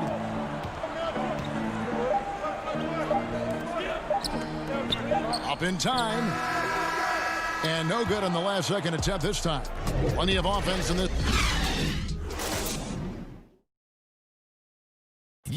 Chris Paul, an elite defensive player, a student of the steals thing is just. You hear about the importance of watching film, Greg. It reveals itself in many ways. And learning guys' habits. What they like to do gives him a knack for when to go after steals without hurting his team. And it's been a pretty even game here after 1 quarter of play. And what do you guys think about Minnesota here in this one? Attacking, drawing fouls. They won that first quarter at the line. They have done a tremendous job of drawing contact and putting officials in a place where they simply have to make the call. And a moment now to reset the lineups, courtesy of Gatorade, all fueled up for the second quarter of basketball. And so in the game for the Timberwolves, Layman is out there with Johnson. Then it's Culver, and it's Reed in at the center. Yet another player from the 2019 draft class who wasn't a top high school recruit. Jarrett Culver, 3-star guy, thin, unrefined, but in that sophomore year of college, boy, did he surprise some folks. Robertson can't hit. Timberwolves leading by 6. Culver with it. He's picked up by Paul. Nice ball movement by Minnesota. Noel. He's covered by Noel. Here's Culver. And again, it's Minnesota converting. And Greg, when you talk about Culver, the one thing he did show in high school, and again showed at Texas Tech, the ability to score.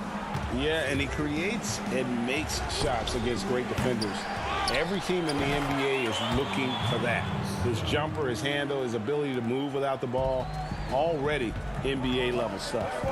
Oh, big time put back there. What a great motor on this guy. There is no one who goes after those rebounds harder. Noel, defended by Robertson. Nice move. And the rejection by Noel. We know Noel is a superb shot blocker. It may be his best attribute, Kevin. Ferguson misses. Listen, simply put, he's got to finish that. It's not like the defender was right on top of him. A shot by Johnson, no good. Thunder trailing by 6. Robertson kicks to Muscala. Pass to Noel. Back to Muscala. Shot clock at 6. Robertson the pass to Ferguson. Shooting foul as the whistle blows. He'll shoot 2 free throws. Of course, the playoff seedings still jumbled a bit in the air. Just how important you think it is to get home court advantage in the NBA playoffs in this era? Historically speaking, Kevin, as you know, home court advantage is absolutely monumental, and it doesn't matter the round of the playoffs. Could be a conference semifinal or an NBA final. If you come down to a Game 7, that home court advantage can be the difference between winning and losing. You want as much in your favor, Kevin, as you know, going into the postseason. And here now the Thunder after D'Angelo Russell's three-pointer that didn't go. And those are the kind of nice inside looks they've gotten here in the first half.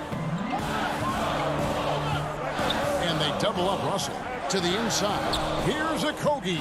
First shot, first basket. He's out of the blocks fast. That's their third straight make off an assist. Here in the second quarter, just under 3.5 minutes played. Paul goes in, and he uses the glass on the layup. Paul's got his second basket of the night. Oh, he loves this. Just blows past defenders, takes it strong to the rack. Okogie, the pass to Russell.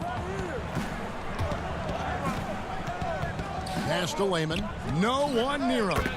Good, and it's Russell picking up the assist. Layman's got his first basket. Yeah, the chemistry has been terrific. Really impressed with their offensive execution. Now here's Paul. He's covered closely. Adams' shot is good.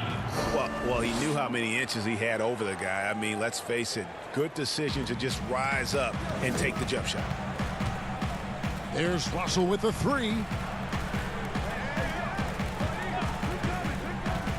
Jacks up a three. Thunder with the rebound. This game coming after a loss against the Jazz. Here's Paul. Can't tie it up as that one misses. Minnesota's gone 0-2 from deep here in the second. Here's Layman. He feeds it to Beasley. Out to Russell.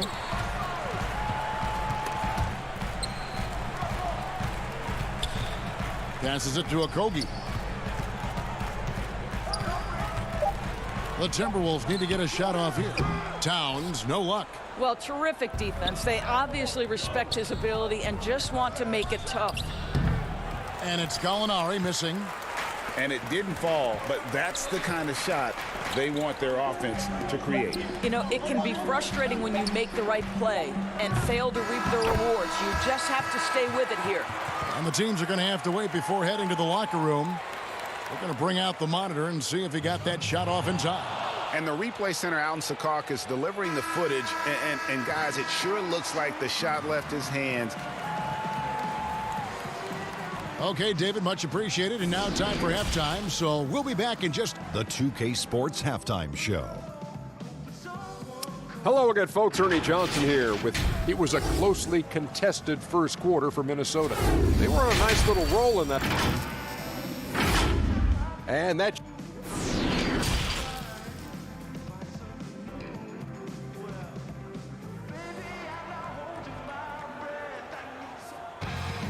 And if you're just joining us, we've played through the first half in a game that's been fairly even so far.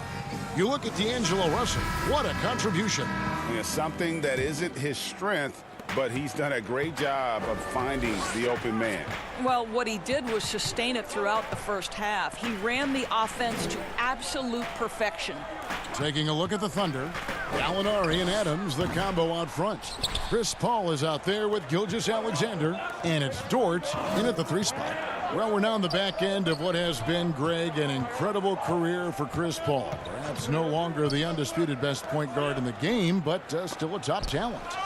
And Chris Paul might not be the best point guard, but any team would be happy to have him. His efficiency and playmaking aren't going away anytime soon. And even though he's never been an overly athletic player, that aspect of his game still is strong as ever. Lets it go with the three. Buries the long-range jumper. Paul's got 7 points in the game. And Paul has a beautiful stroke from deep. A gifted shooter who drains perimeter shots with consistency. Dennis Schroeder's checked in for Chris Paul. Russell feeling it out a bit. Kicks to Towns. Wide open. Good, and it's Russell picking up the assist. Russell's got 4 assists now tonight. I mean, guys, how good is the form and the release? Karl Anthony Towns capable in the mid-range as well. And that one's good. Schroeder. And that's back-to-back threes. The D just seems to be slacking off a little bit. Here's a Kogi. And foul on the shot, so he'll get a chance at the line. It's on Dennis Schroeder. Of course, you've covered so many great basketball players over your many years in this business.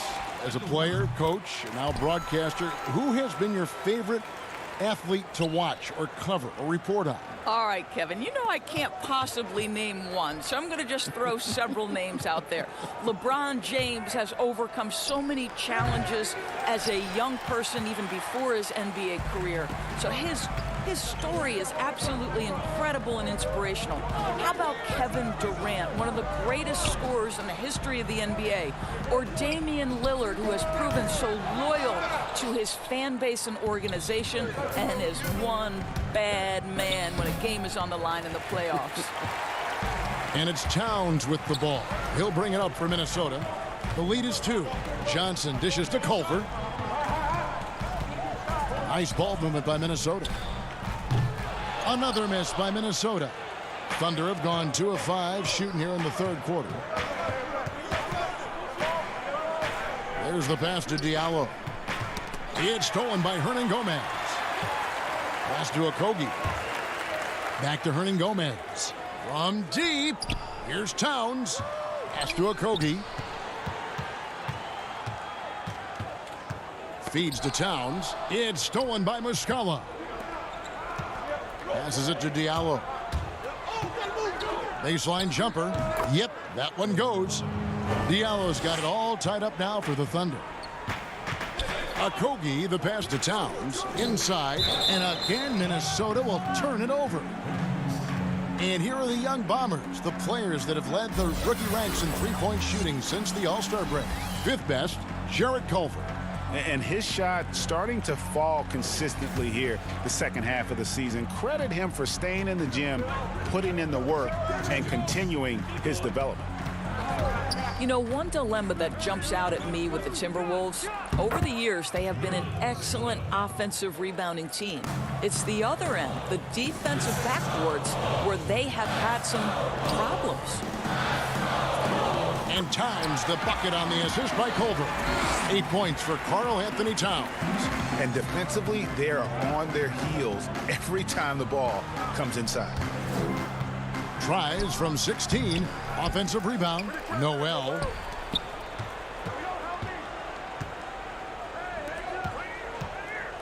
Shot clock at 5. Tries again.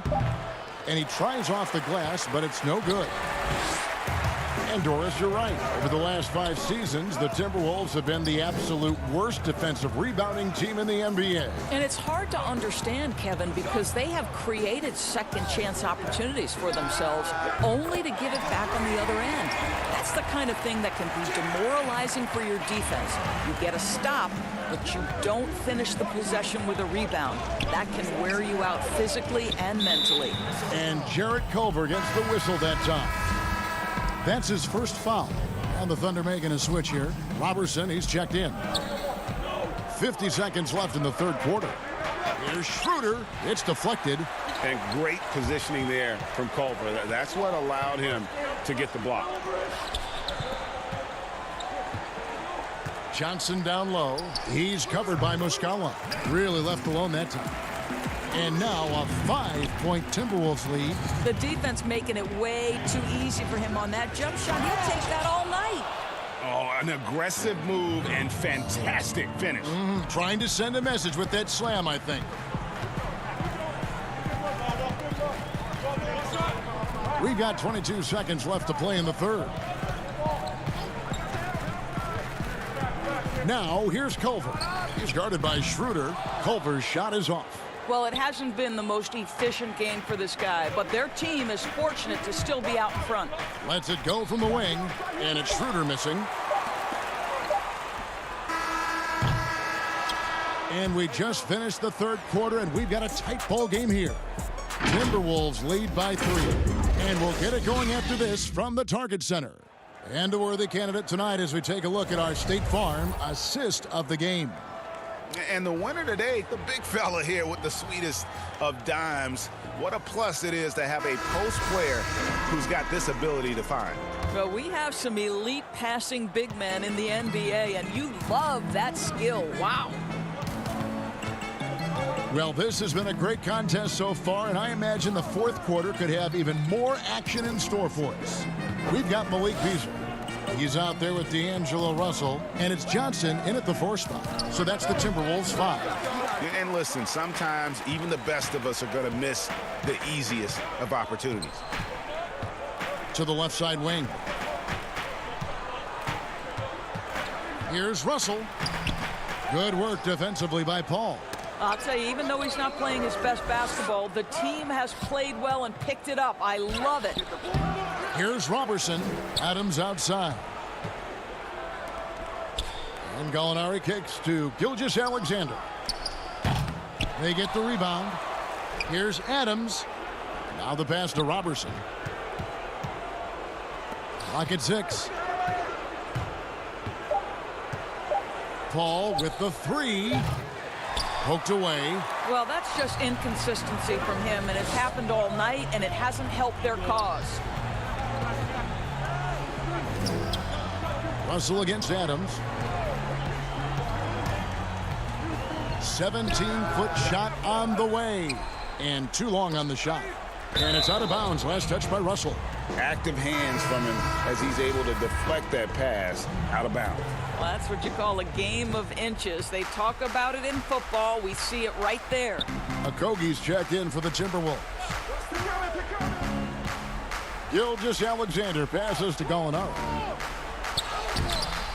Here's Adams. Lays it up and banks it in. Adams has got the fourth quarter started here with a bucket for the Thunder. Well, simply stated, Steven Adams is a force to be reckoned with rebounding the basketball. Pass to Okogie. Now Beasley, defended by Paul. Now, here is Russell. Defense is right there. From deep. Got a piece of it. Tries to save it, and out of bounds as the Thunder gain possession. And the Timberwolves making a change here. Towns is checked in. And Adams has got the ball here for the Thunder. Here in the fourth quarter, their defense has been very strong, allowing no baskets. Dort passes to Adams. Paul with the 3. Drops in the tray. Paul's got the lead up to 2 now for Oklahoma City. And that's his second triple of the half. None for him going into the break. Russell inside. Here's Okogie. Russell with a wide open look. And right on target. Good. Russell's got the game tied up here for the Timberwolves.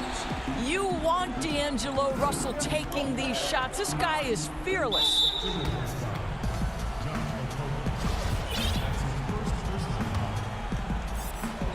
Third minute of action now gone here in the fourth.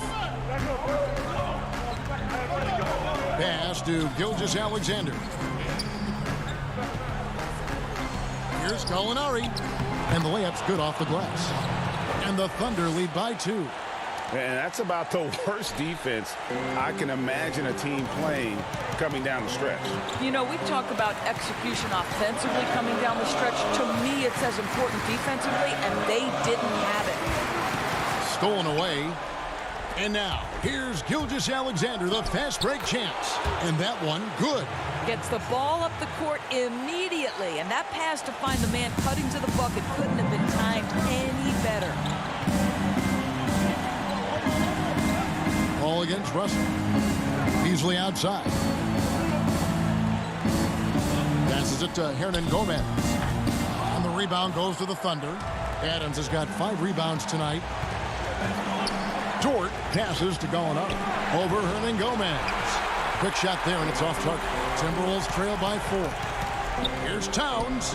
Makes the bucket. Now he's got 5 field goals. 5 for 8 in the game. When your stars shine bright in the toughest moments, Towns the look of a superstar. Paul against Russell. Paul looking around. The pass to Gilgeous-Alexander. 5 to shoot. Fires the 3. Trifecta! Beautiful stuff from CP3, figuring out every single way to exploit the weakness of the defense. Russell against Paul. Now, here is Russell. Tight defense on him. From deep three-point range, that shot is off. And the Thunder going the other way now. And there's the call on Karl Anthony Towns. That's his first foul. Johnson, he's checked in for the Timberwolves. Here's Oklahoma City. They're on a 12-4 run. Boy, not sure what happened on that one. Just an unforced error.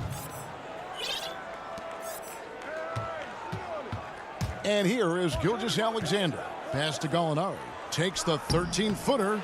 Here's Adams. And there's 2 points. Working on the glass, paying off that time. And now a 7-point Oklahoma City lead. Russell with it. Puts it up. The shot, no good. So it's Oklahoma City picking up the win. A truly gutsy performance away from home. You know, it really was. And Kevin, when this one was hanging in the balance.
Welcome back to 2K TV. Bill Simmons, the sports guy.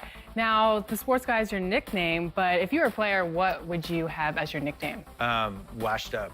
Washed up, Yeah. that's it? Yeah. I quit pickup like 5 years ago. I'm gonna end it right. He's going to end it. I'm going to end it. I feel it. I feel it.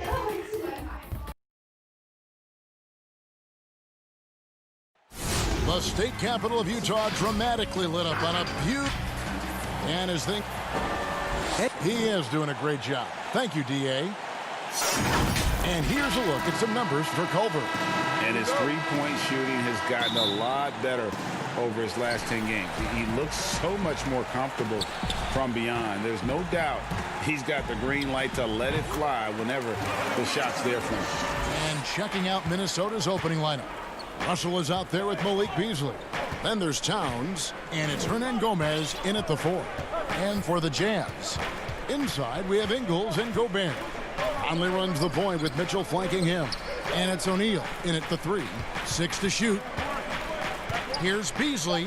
It's good, and he makes his first shot of the game. Clark, we have a big-time matchup with the big men down low tonight. Yeah, and I think, Kevin, you're going to see both teams double these guys because they're just too hard to handle. Otherwise, they'll have to do their work and make their decisions quickly. Greg, some folks suspected Conley might be moved when Memphis had a shot at drafting John Morant. Right before the draft, that deal took place. I tell you what, he looks to be a great fit in Utah. Can be that third star the team needs to push them to the next level. Utah had to give up a fair sum to get him, but it was worth the risk. Now O'Neal. After D'Angelo Russell's three-pointer that didn't go. The drive by Gobert, and it goes down 2 points. And once he got to the 10, I think he was surprised to find himself that wide open. Well, this early, they should be showing a lot more energy on defense. It's not there. Now, here is Russell. Pass to Hernan Gomez. Lets it go from deep. Gobert pulls it in. Minnesota comes into this one following a loss to the Rockets in Houston. Mitchell's shot is good. And good to get him going early. That shot should give him some confidence. Perhaps he's set for a big night. I mean, he can be a difference maker for him when he's on his game. Here's Okogie. He's averaging just around 8.5 points a game. Up top, Russell, over by Conley, and it's a defensive 3-second violation. The Timberwolves shooting their first free throw of the night. And 75% on the season as a unit from the free throw line. Guys, their free throw shooting has slipped a bit since last year, but not really to the point where they should be overly concerned about it. Stolen by O'Neal. Ingles passes to Mitchell. Nice ball movement by Utah. O'Neal kicks to Mitchell. Over Beasley. Here's Gobert. And contact on the shot, so he'll be shooting free throws here. And you know what? Very close to a three-point play right there. Yeah, he almost got that one down. I mean, those are the kind of aggressive plays coaches love to see. Culver's checked in for Russell. And you look back at that 2013 draft, just call it the year of the sleeper Euros. Giannis Antetokounmpo taken 15th, and this guy, Rudy Gobert, selected with the 27th pick. Now, here's Culver. He had a 12-point outing in their last game against Houston. Beasley for 3. Ingles with the rebound. Boy, I'm absolutely shocked he didn't get that one to go. Usually he's money from deep. From deep. The Jazz with another miss. And, you know, Greg, hindsight always being 20/20. But Greek Freak and Gobert probably go first and second in that 2013 draft. Yeah, and Steven Adams probably top 4. The common thread, all of them play a hard-nosed style, not something that's always associated with foreign-born players, but they're erasing that perception. Great teamwork punctuated by a strong finish. That is the perfect fast break, guys. Getting a hoop before the defense can get set. And he dunks it down. Well, if you don't take care of the ball, fellas, that's what can happen. Absolutely, Greg. That makes the turnover even more painful. What, you mean the throwdown at the end? I'll tell you what, fellas, I mean, the highlight shows are going to pain them even more. And now Utah, fast break. And no good. Towns with the defensive effort. Guys, this offense very effective. And guys, the defense has been no match. They've just picked them apart. And Towns throws it down. Tremendous combination of power and finesse there. I mean, once Towns gets to the rim, it's a wrap. Here's Conley. O'Neal trying to break free. Nice shot by Gobert. Gobert's got 6. And the rebound and the follow show you what he is all about. Gritty and determined with a soft touch to match. Now here's Towns. Beasley, the pass to Hernan Gomez. Clock at 6. Pass to Culver. Launches a 3. And that one is off. Now the Jazz take it the other way. They come into this one following a loss to the Thunder. The drive by Gobert. Hernan Gomez grabs the miss. Well, you will not see that from him very often, especially right at the rim. The shot and game clock separated by 4. Second shot opportunity. Gobert with the block, and he's able to get it back.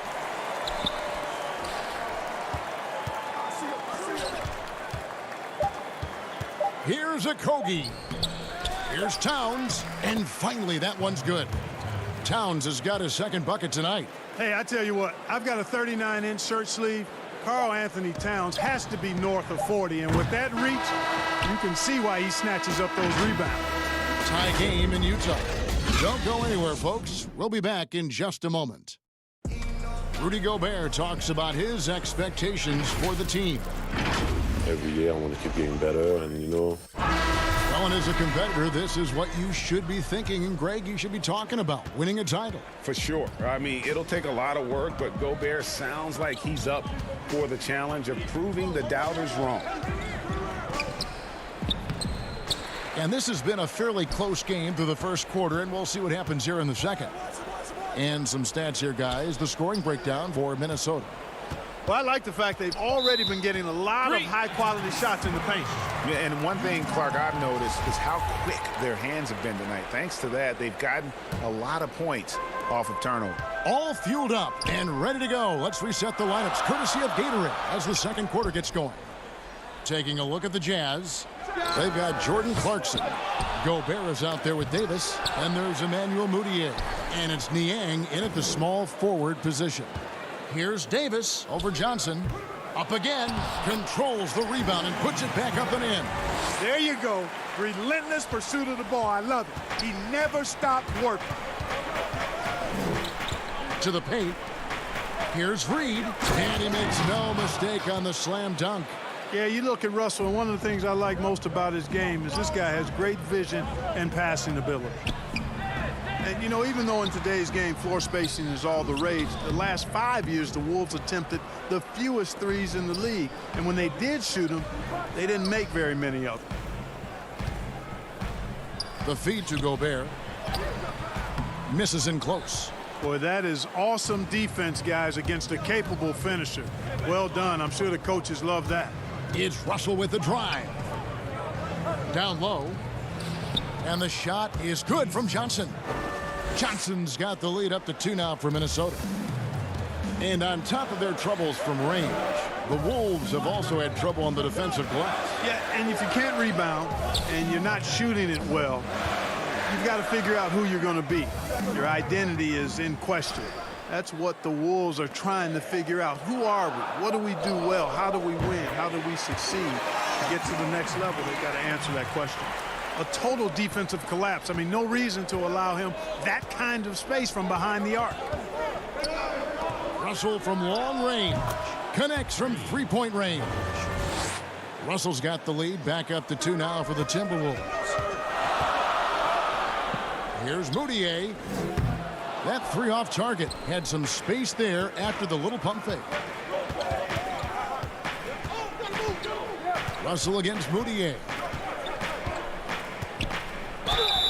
And the call on the shot that sends him to the line. Emmanuel Mudiay picks one up. Despite the wiry frame, taking it up strong inside, and D'Angelo will get free throws. Joe Ingles, who's checked in for Utah. You know, early in his career, there were questions surrounding D'Angelo Russell's maturity, and understandably so. That's the case with most young players. But of late, in his case, his improvement as a player and his growth as a person is impressive. Tries yet again. Niang, no good. Minnesota leading by 4. Coach is liking what he's seeing from his offense. And guys, they've put the defense on the defensive. Johnson, good. And beginning his career at the Lakers, coaches wanted Russell to take a more serious approach. Yeah, you know what? I think his last year there, losing the trust of his teammates, probably woke him up a bit. Sometimes you got to go through the adversity to recognize what you need to change. It's not enough to just put up numbers. You've got to be a professional in how you go about your business, and plenty to like about where D'Angelo Russell is and where he's headed. Here's Clarkson. That one rolling around and rims out. Minnesota with the ball. They're on a 13-3 run. And keeping us updated from the sideline, let's swing it over to David Aldridge. Well, guys, one of the things that the NBA has been forward-thinking about is always accepting new ideas. And they've got a bunch of them on the table in recent weeks.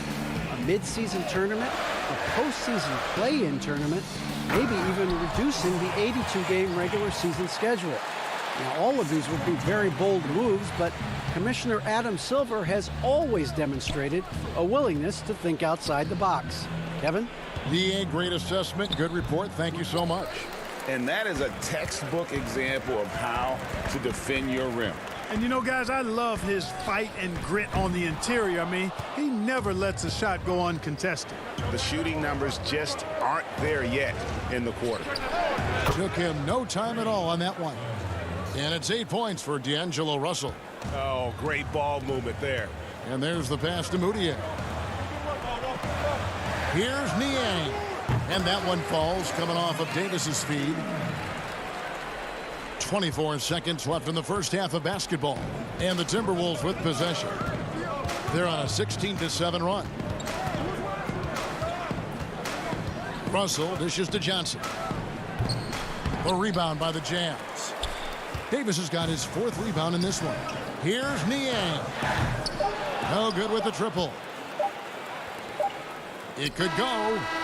The shot misses.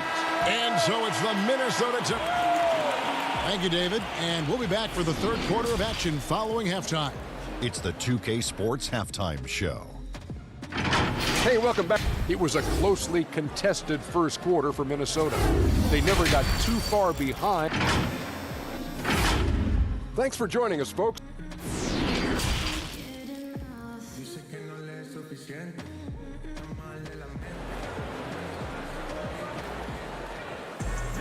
And if you're just joining us in this one, first half is in the books, 1 half to go. You look at D'Angelo Russell, what a contribution. And how about the amount he's contributing in the scoring column? Through 2 quarters, he has been terrific. And you know what? They've come at him a few different ways defensively, and nothing has slowed him down. Checking out the group now for Ryan Saunders to start the second half. We've got D'Angelo Russell. Also Malik Beasley out there. And it's Hernan Gomez in at the 4 spot. And the ball goes out of bounds. Last touch by Ingles. Taking high percentage shots has been this group's specialty. On your screen now are this month's field goal percentage leaders. Rudy Gobert is second. It would be hard to imagine him shooting the ball much better than he has. He has been on fire. Pass to Okogie. The kick out to Towns.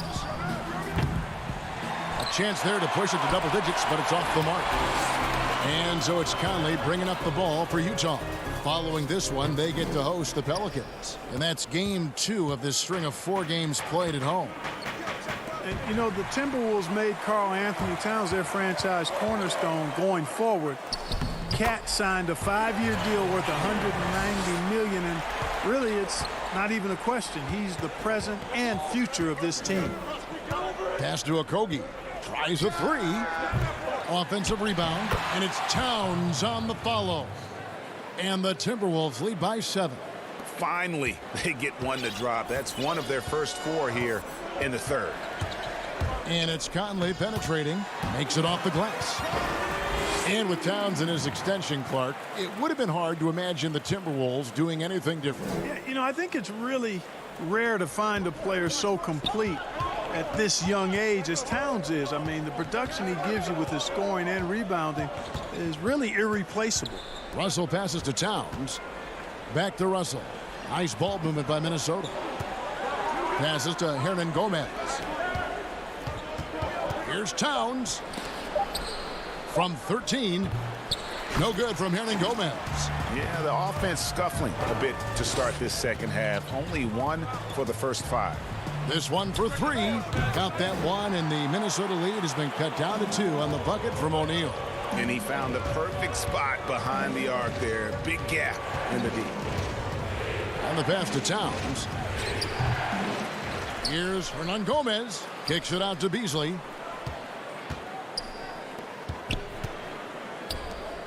Okogie, the pass to Russell. Off the mark there with the three-point shot. For Utah, they've gone 3 of 4 so far in the third quarter from the field. Pretty good start to the half. Conley's shot is off. Minnesota's gotten blank from three-point land so far in the third. Still 0 for 3. Here's Okogie. And good that time. Okogie's got 6. Outstanding vision plus the height of Towns allows him to see over defenders. Outside Conley. Pass to Gobert. Here's Ingles. Conley with the 3. Hernan Gomez grabs the miss. Hernan Gomez has got 4 rebounds in this game. Kicks it out to Beasley. Gobert against Towns. Back to Russell. And the foul called on Donovan Mitchell. That is his first foul of the game. And the last 2 years, Karl Anthony Towns getting the rap as a bad defender. Clark, you think that's fair to say? You know what, Kevin? I don't think it's as fair as it once was. He's not nearly the defensive liability he used to be. He's better defensively one-on-one, and I think he's improved in his ability to switch and rotate on smaller players. Here's what Utah's going with right now. Ed Davis is checked in for Gobert. George Niang comes in for Joe Ingles. Clarkson, he's checked in for Royce O'Neal. And Emmanuel Mudiay subbed in for Mike Conley. For Utah, they have hit all 4 of their chances so far in this one. And, you know, one of those rare second-round picks who played well immediately. Clarkson was first-team All-Rookie and continues to develop. Here's Layman. He's covered by Clarkson. Kept alive. Towns. And Towns throws it down. There it is, guys. One of those effort plays that makes a big difference in the game. And GA, it is definitely making a difference so far today. Well, you know, if you're not going to take care of the defensive glass, it's going to be hard to come away with the win. Count that one. And the Timberwolves lead has been cut down to just 4 points in the bucket for Mitchell. And, you know, even though he's not a lights-out shooter from deep, the defense still has to be more aggressive there. Pass to Johnson, and the slam dunk by Johnson. And he can do a lot more damage to the rim than that when he wants to. Oh, you're right. And with the lead they're enjoying, I'm surprised he didn't put a little something extra on that one. Well, I think he did plenty of damage nonetheless. I mean, it was only with one hand, but he still threw that down pretty hard. And just tacks a few more points onto their lead with the tomahawk. That's bringing it down hard. Guys, it is symbolic of their effort here tonight. It's a 4-second differential between the shot clock and game clock. Now Clarkson, they've been leaning on him for a decent chunk of their offense. He's averaging over 15 points a game. For 3, Beasley. And the last shot before the buzzer is off. And that's going to do it for the third quarter. Timberwolves lead by 8. And we're coming back in just a moment. Get ready for the fourth quarter of action when we return. And now we have a moment to reveal our State Farm assist of the game. And he may not be known as a pass-first guy playing out of the 2-guard spot, but he shows here that he can dole out an assist or two when he needs to. That's right. I mean, that's not his primary duty, but when the situation calls for it, he can do it and does it well. Fourth quarter of action is upon us. Thanks as always for joining us. Inside, we have Ingles and Gobert.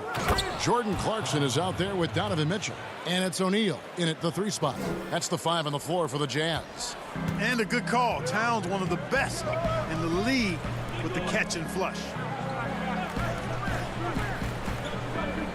Now, here's Mitchell. He's tightly guarded. Hands it from downtown. Boy, they've been terrific from beyond here in the second. Exactly what the doctor ordered. Those 3-point bombs will erase the deficit quickly if they can keep it up. Johnson for 3. Utah with the rebound.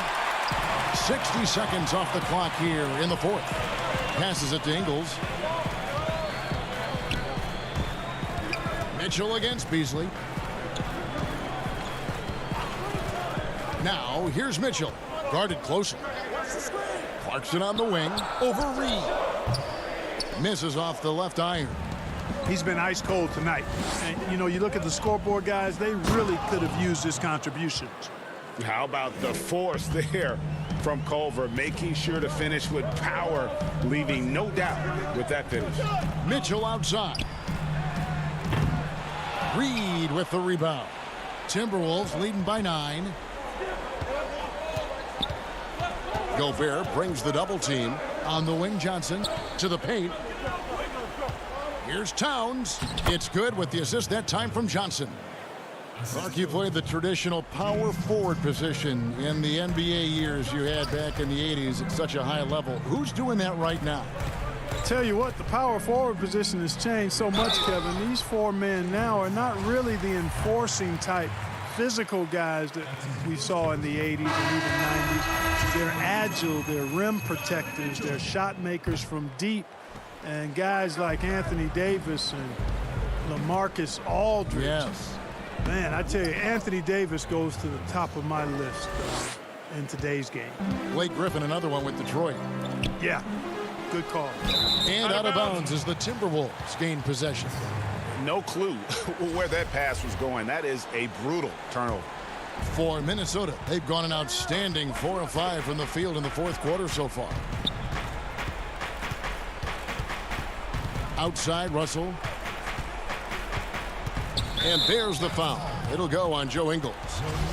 That's his first foul.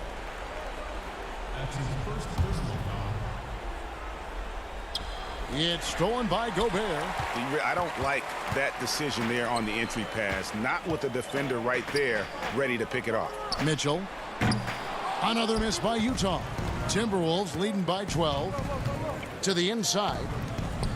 Great communication on the alley-oop. Oh, Kevin, get a load of that one. Take that play and put it in the alley-oop textbook, boys. Perfectly done. You're right. He put it on a platter for him. And a nice touch on the finish. The fadeaway. Ingles can't get it to go. You know, the right thing there to try to fade away with the D all over him, but that is a difficult shot to sink. Okogie, the pass to Towns. That shot missing. Now the Jazz take it the other way. The drive by Mitchell. And he banks in the layup. No doubt about it. He has done a ton to help his team, but he's going to have to do even more if they want to have a chance to get back in this one. Out to Russell. Shoots the 3. Good, and the assist goes to Towns. Towns has got 3 assists tonight. Relentless in their approach, even with the game firmly in hand. And, you know, until that final buzzer sounds, I mean, you've got to treat every possession like it's crucial. And this is what they wanted. I mean, to announce their presence in this matchup with authority, very decisive. It can definitely be considered a statement win for Minnesota. They never settled for mediocre shots. And Kevin, they had great penetration this time out. And a milestone win for the season. This will push their victory total to 20 wins even. And you know, looking back at all the contributions tonight, it was a really phenomenal all-around game for Karl Anthony Towns. Boy, from a scoring standpoint, he was absolutely sensational. Made the game look easy tonight. Hernan Gomez against Ingles. Hernan Gomez kicks to Beasley. Down to 5 on the shot clock. There's Russell with the three. Rudy Gobert with the rebound. And the great shooters know when they've got enough opening to go for the three. I didn't think it was a bad choice on that possession. Attacking in transition, the most consistent way to generate easy looks. Yep, exactly. And if there's any opportunity for early offense, you've got to push it and push it every time. Russell from long range drains it from beyond the arc. And the Timberwolves lead by 18. And they came in determined to take this one. It's going to be a happy flight home. Yep, to have a stress-free win on the road, very satisfying. The fans are already headed for the exits. So it's Minnesota winning this one easily. This one was over well before the final buzzer. The fans were waiting.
with some challenges. Thank goodness for 2K. That's right. In fact, it's been an honor for us to share our time and our episodes with you, the fans, the community. And the big news is NBA 2K TV is returning for Season 7. Yes, we're coming your way on September 4th. All new episodes. A view of I-40. We get a break in the action, so let's take a look at the West and how the teams are stacking up. Taking a look at Utah. They've had a great season, and will look to extend that into the playoffs. And, of course, there's the Thunder. They're in 5th place. And seeing where Utah is this season has been, it's been solid. But they just need to maintain their place in the standings and get 100% prepared here for the postseason. I don't think they played their best basketball, so if things do come together for them before the end of the regular season, look out. And checking out Utah's opening lineup, inside we have Ingles and Gobert. Conley runs the point with Mitchell flanking him. And it's O'Neal in at the small forward position. And for Oklahoma City, Gallinari and Adams, the combo out front. Gilgeous-Alexander out there with Chris Paul. And it's Dort in at the 3 slot. Terrific vision there with that pass. Hit his teammate perfectly in transition. Conley kicks to O'Neal. Kicks it out to Mitchell.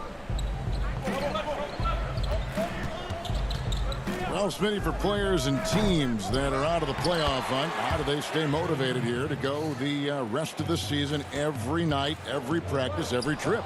And I think that's when the organization, your captains, your coaches, you got to talk about being a pro.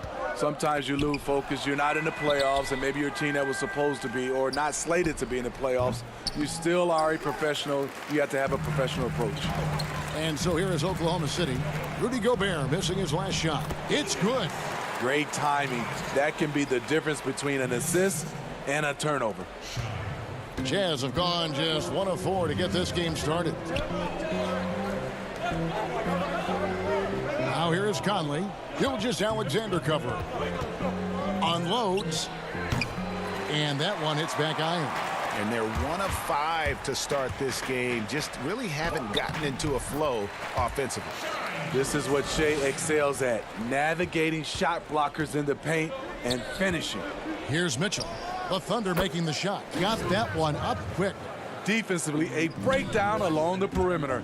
Just too slow to rotate. The shot by Paul. Nobody around. Utah with the rebound. And really, despite that miss, they've had a solid start offensively. Ingles buried from 15 feet out. One of the better jump shooters in the league with a hand in his face. Ingles ringing true. The Thunder have gone 3 of 4 from the field to start out the game. To the middle, here's Gallinari. Got a hand on it, and they'll keep possession. A second chance effort, and he can't bank that one in. And there's the foul. It's on Steven Adams. That is his first foul of the game. Noel's checked in for Oklahoma City. And a switcher also for Utah. Clarkson's checked in. Shoots from the line. The putback, and there's Gobert putting it right back in. He has a standing reach of 9'7". Gobert making that play look routine. To halt the run, Adams' shot is good. Just setting the tone with an aggressive move to the rack. And where's the help defensively? No excuse. You have to be aware. He should be on your radar all the time. Conley kicks to O'Neal. Out to Conley for the 3. It's hauled in by Adams. And so it's Gallinari with it. They'll bring it up for the Oklahoma City Thunder. Trailing by 2. Utah's gone 1 of 3 from beyond the arc so far in the game. When Gordon Hayward left the Jazz 3 summers ago, some expected a rebuild. Instead, they hit gold with Donovan Mitchell and kept on trucking. And a new group getting ready for Oklahoma City. Mike Muscala is checked in for Steven Adams. Terrence Ferguson comes in for Gallinari. Diallo, he's checked in for Shea Gilgeous-Alexander. And Dennis Schroeder subbed in for Chris Paul. The Jazz also changing it up. Davis is checked in for Joe Ingles. George Niang comes in for O'Neal. And Emmanuel Mudiay subbed in for Mike Conley. And the heartbreak over losing Hayward. Short-lived, but the Jazz still needed to learn from it. Very important that the Jazz retain the stars they developed. I think there were some lessons learned along the way. And they've done the job on the offensive glass. Thunder trailing by 6. They need a good offensive possession. Yeah, they've gone a long time without a bucket. More of a score-first point guard, but Schroeder doing a good job of finding the open man. Now here's Gobert. Really struggled in the loss against Oklahoma City. Here's Clarkson. That's in there. Davis with the assist. Yeah, off to a strong start here early. 6 points off second chance buckets. Noel passes to Schroeder. Diallo with it, defended by Moutier. Hands of the ball is out of bounds. Clarkson touched it last.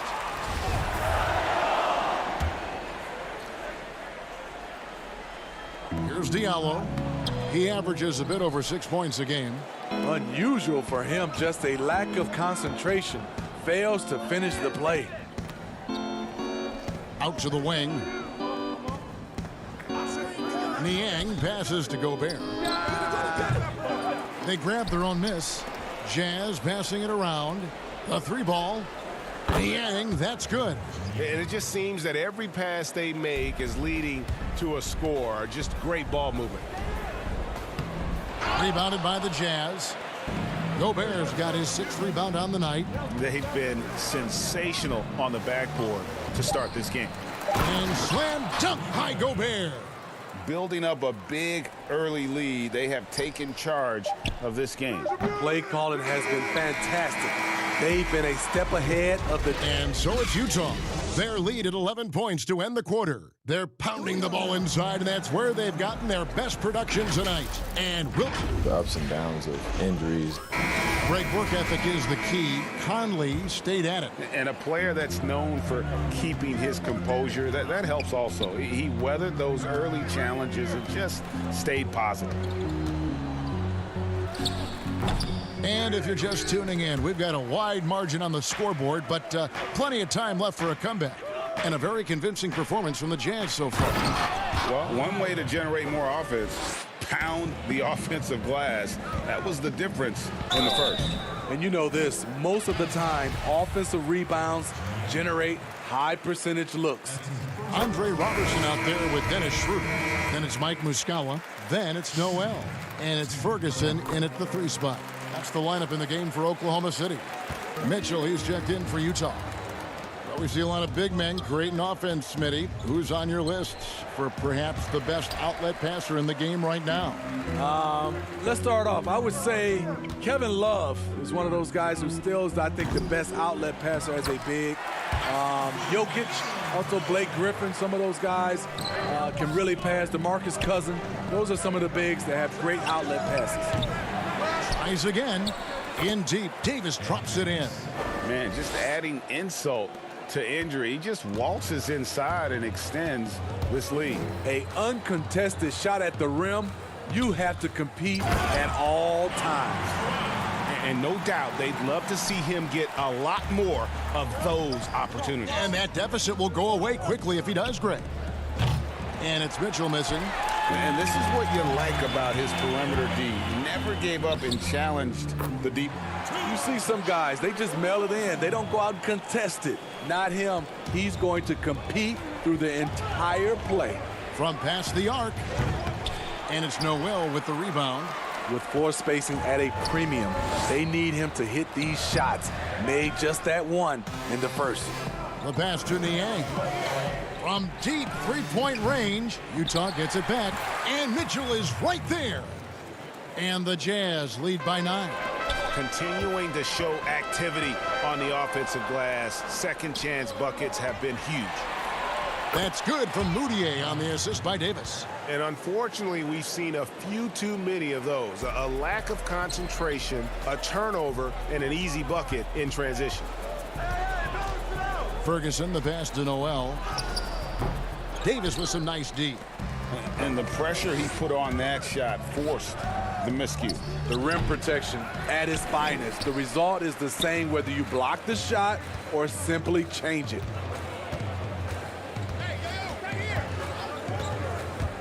And we're now a little over 2.5 minutes into the second quarter.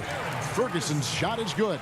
Now that's a high percentage look when the D doesn't fight over the screen. Reason why it takes extra energy to do it. You have to trust your defensive rotations, but it's worth it. Davis kicks to Niang. Off target from three-point range. And so it's Schroeder with the ball. He'll bring it up for the Thunder. 9-point game. They faced off right here last time they met, but the home club just couldn't pull out the win. Here's Niang. Nailed from three-point land. Niang's got 6 points. Good job by Mitchell trusting his teammates, and in turn, that's going to open up opportunities for him. You know, he stands 6'3", but Donovan Mitchell's 6'11" wingspan more than compensates. He has the tools to be an elite two-way player. Ferguson for three. That one drops, and he's now 2 for 5. Coming off a scoreless first quarter, he's found a little rhythm here. And stolen by Robertson. Noel passes to Schroeder. It's stolen by Moutier. Mitchell kicks to Niang. There's the triple. Offensive rebound. The edge on the glass is the difference. It's allowed them to build this lead. Thunder trailing by 11. Pass to Noel. That one, no good. Gobert with the defensive effort. It's tipped. He's kind of lost his way this period, having a hard time getting anything to go down. On the wing, Robertson. Here's Ferguson. Tried to bank it in, but he misses. You almost have to assume he's going to knock those down when he is that open. I mean, he's staying aggressive, trying to regain his touch, but right now, he's hurting the team. 3 seconds separate the shot clock and game clock. Here's Muscala. The putback. It's good on the putback. And folks, he did not luck into that one. He knew just where he wanted to be to grab that backboard. Aston Niang.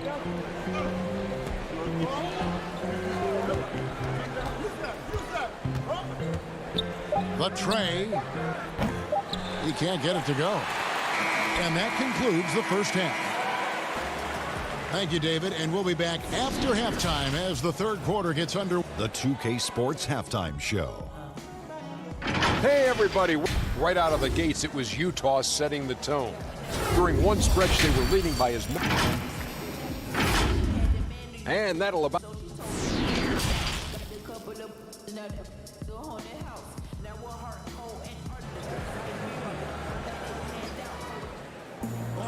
And we hope you've enjoyed the broadcast so far. We're halfway through the game. Rudy Gobert has been sensational. And he was an absolute monster on the offensive glass in that first half. I don't know how you slow him down.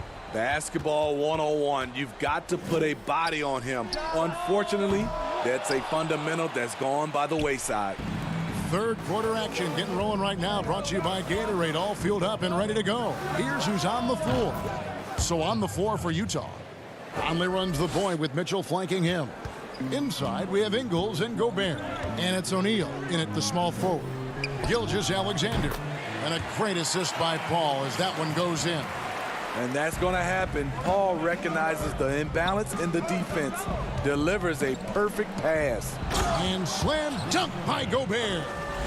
And he's now got the double-double. 10 points and 10 rebounds. Yeah, I mean, maybe could have tried for a more memorable dunk than that one. And we know he's capable of those memorable ones. Passes it to Adams.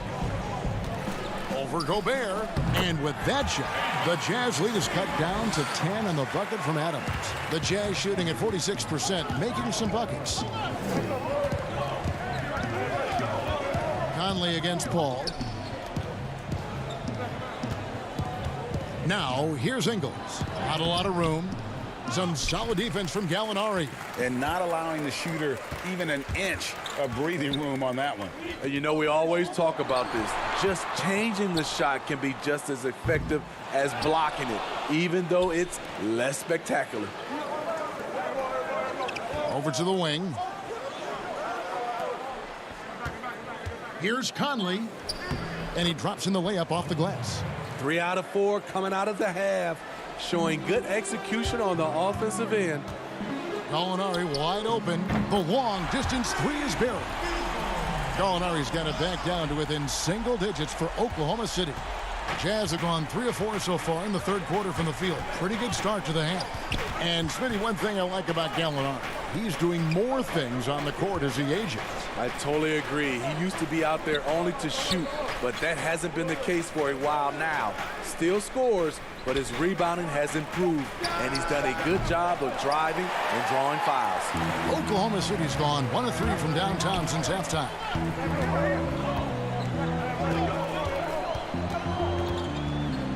And out of bounds as the Jazz gain possession.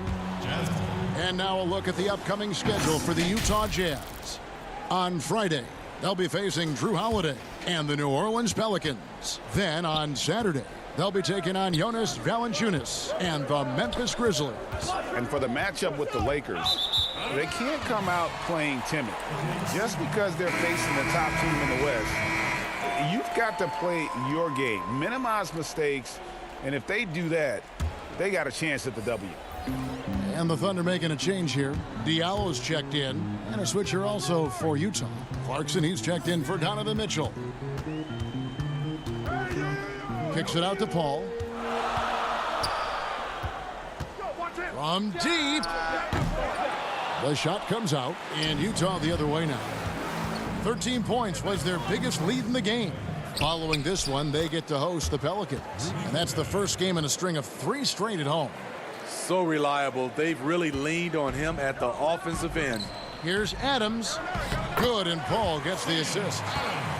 Paul's got 3 assists in the game. He is really shouldering the load on the offensive end and doing an outstanding job. But he needs the rest of his team to step up. For 3, Gobert. Great positioning on the putback. And the Jazz lead by 11.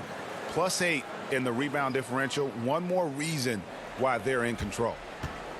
And so it's Paul bringing it up for the Oklahoma City Thunder. Diallo the pass to Paul. The 3. O'Neal with the defensive effort. Jazz leading by 11. And Gobert kicks to O'Neal. Ingles dishes to Conley. There's 3-pointers off the mark. The Thunder have gone an even 50% from the floor here in the third quarter. 4 of 8. Gallinari off target with the fadeaway. Jazz have gone 5 of 9 on field goal attempts since halftime. Clarkson against Adams.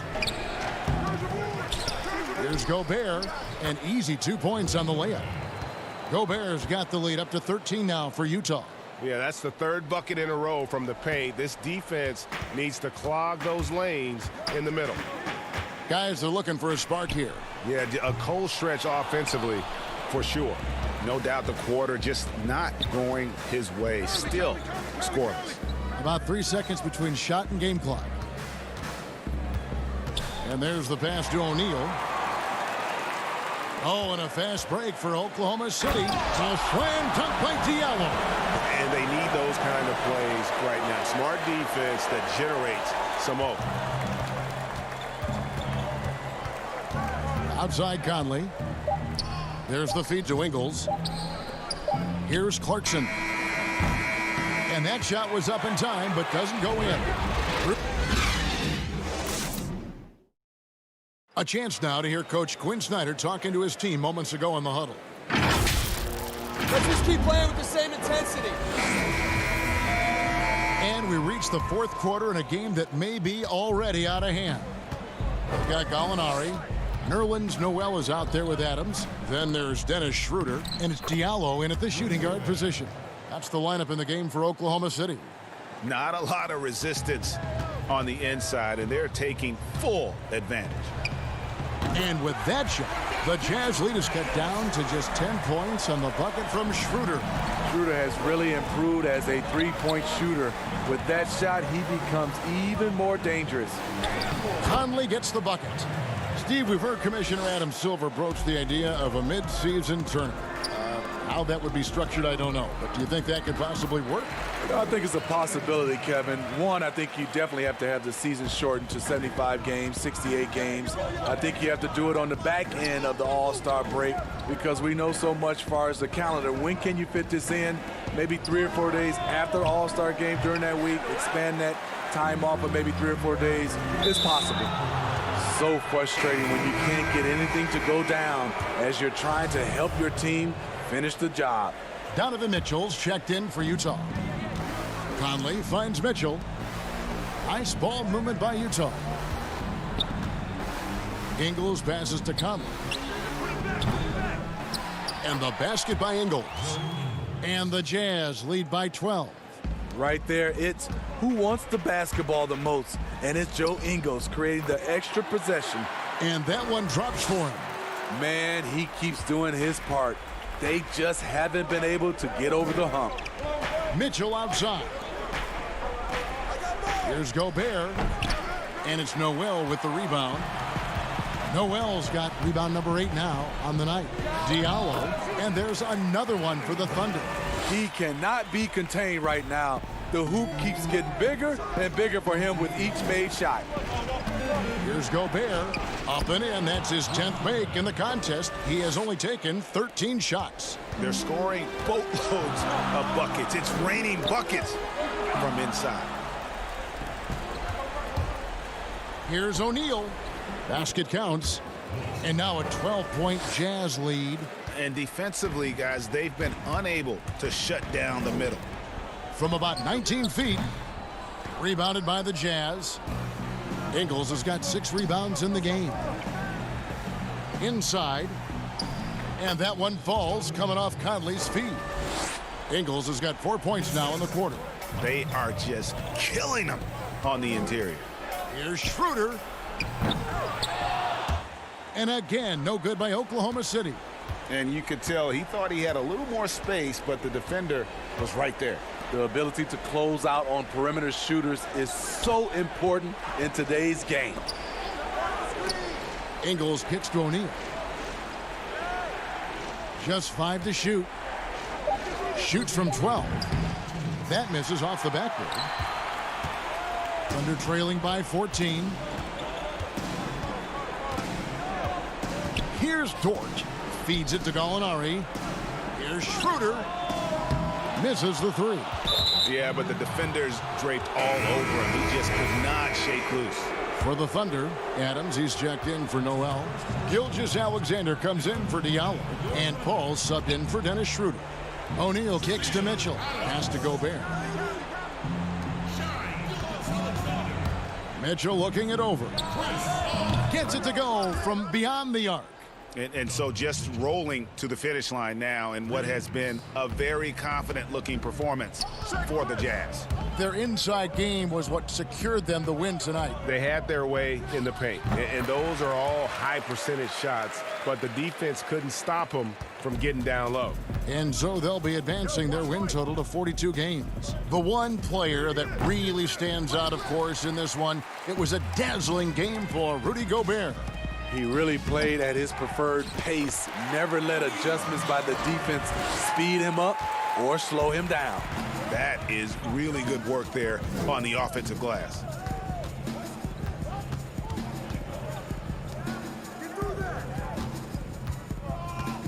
Kicks it to Ingles.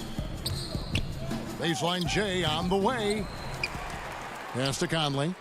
Now here's Ingles. Now here is O'Neal. Gallinari covering. Mitchell outside. Launches it with the tip, and there's Gobert putting it right back in. And the Jazz lead by 15. They just blocked out the noise, kept on grinding, and this is their reward. And guess what? It's going to be a fun flight home. Total team effort. Big win on the road.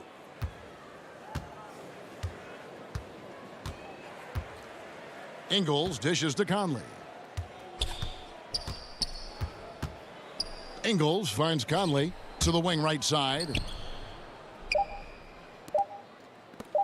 O'Neal with it. It's off. And so it's Utah easily grabbing the win. Thank you, David. Great interview once again. Thank you for joining.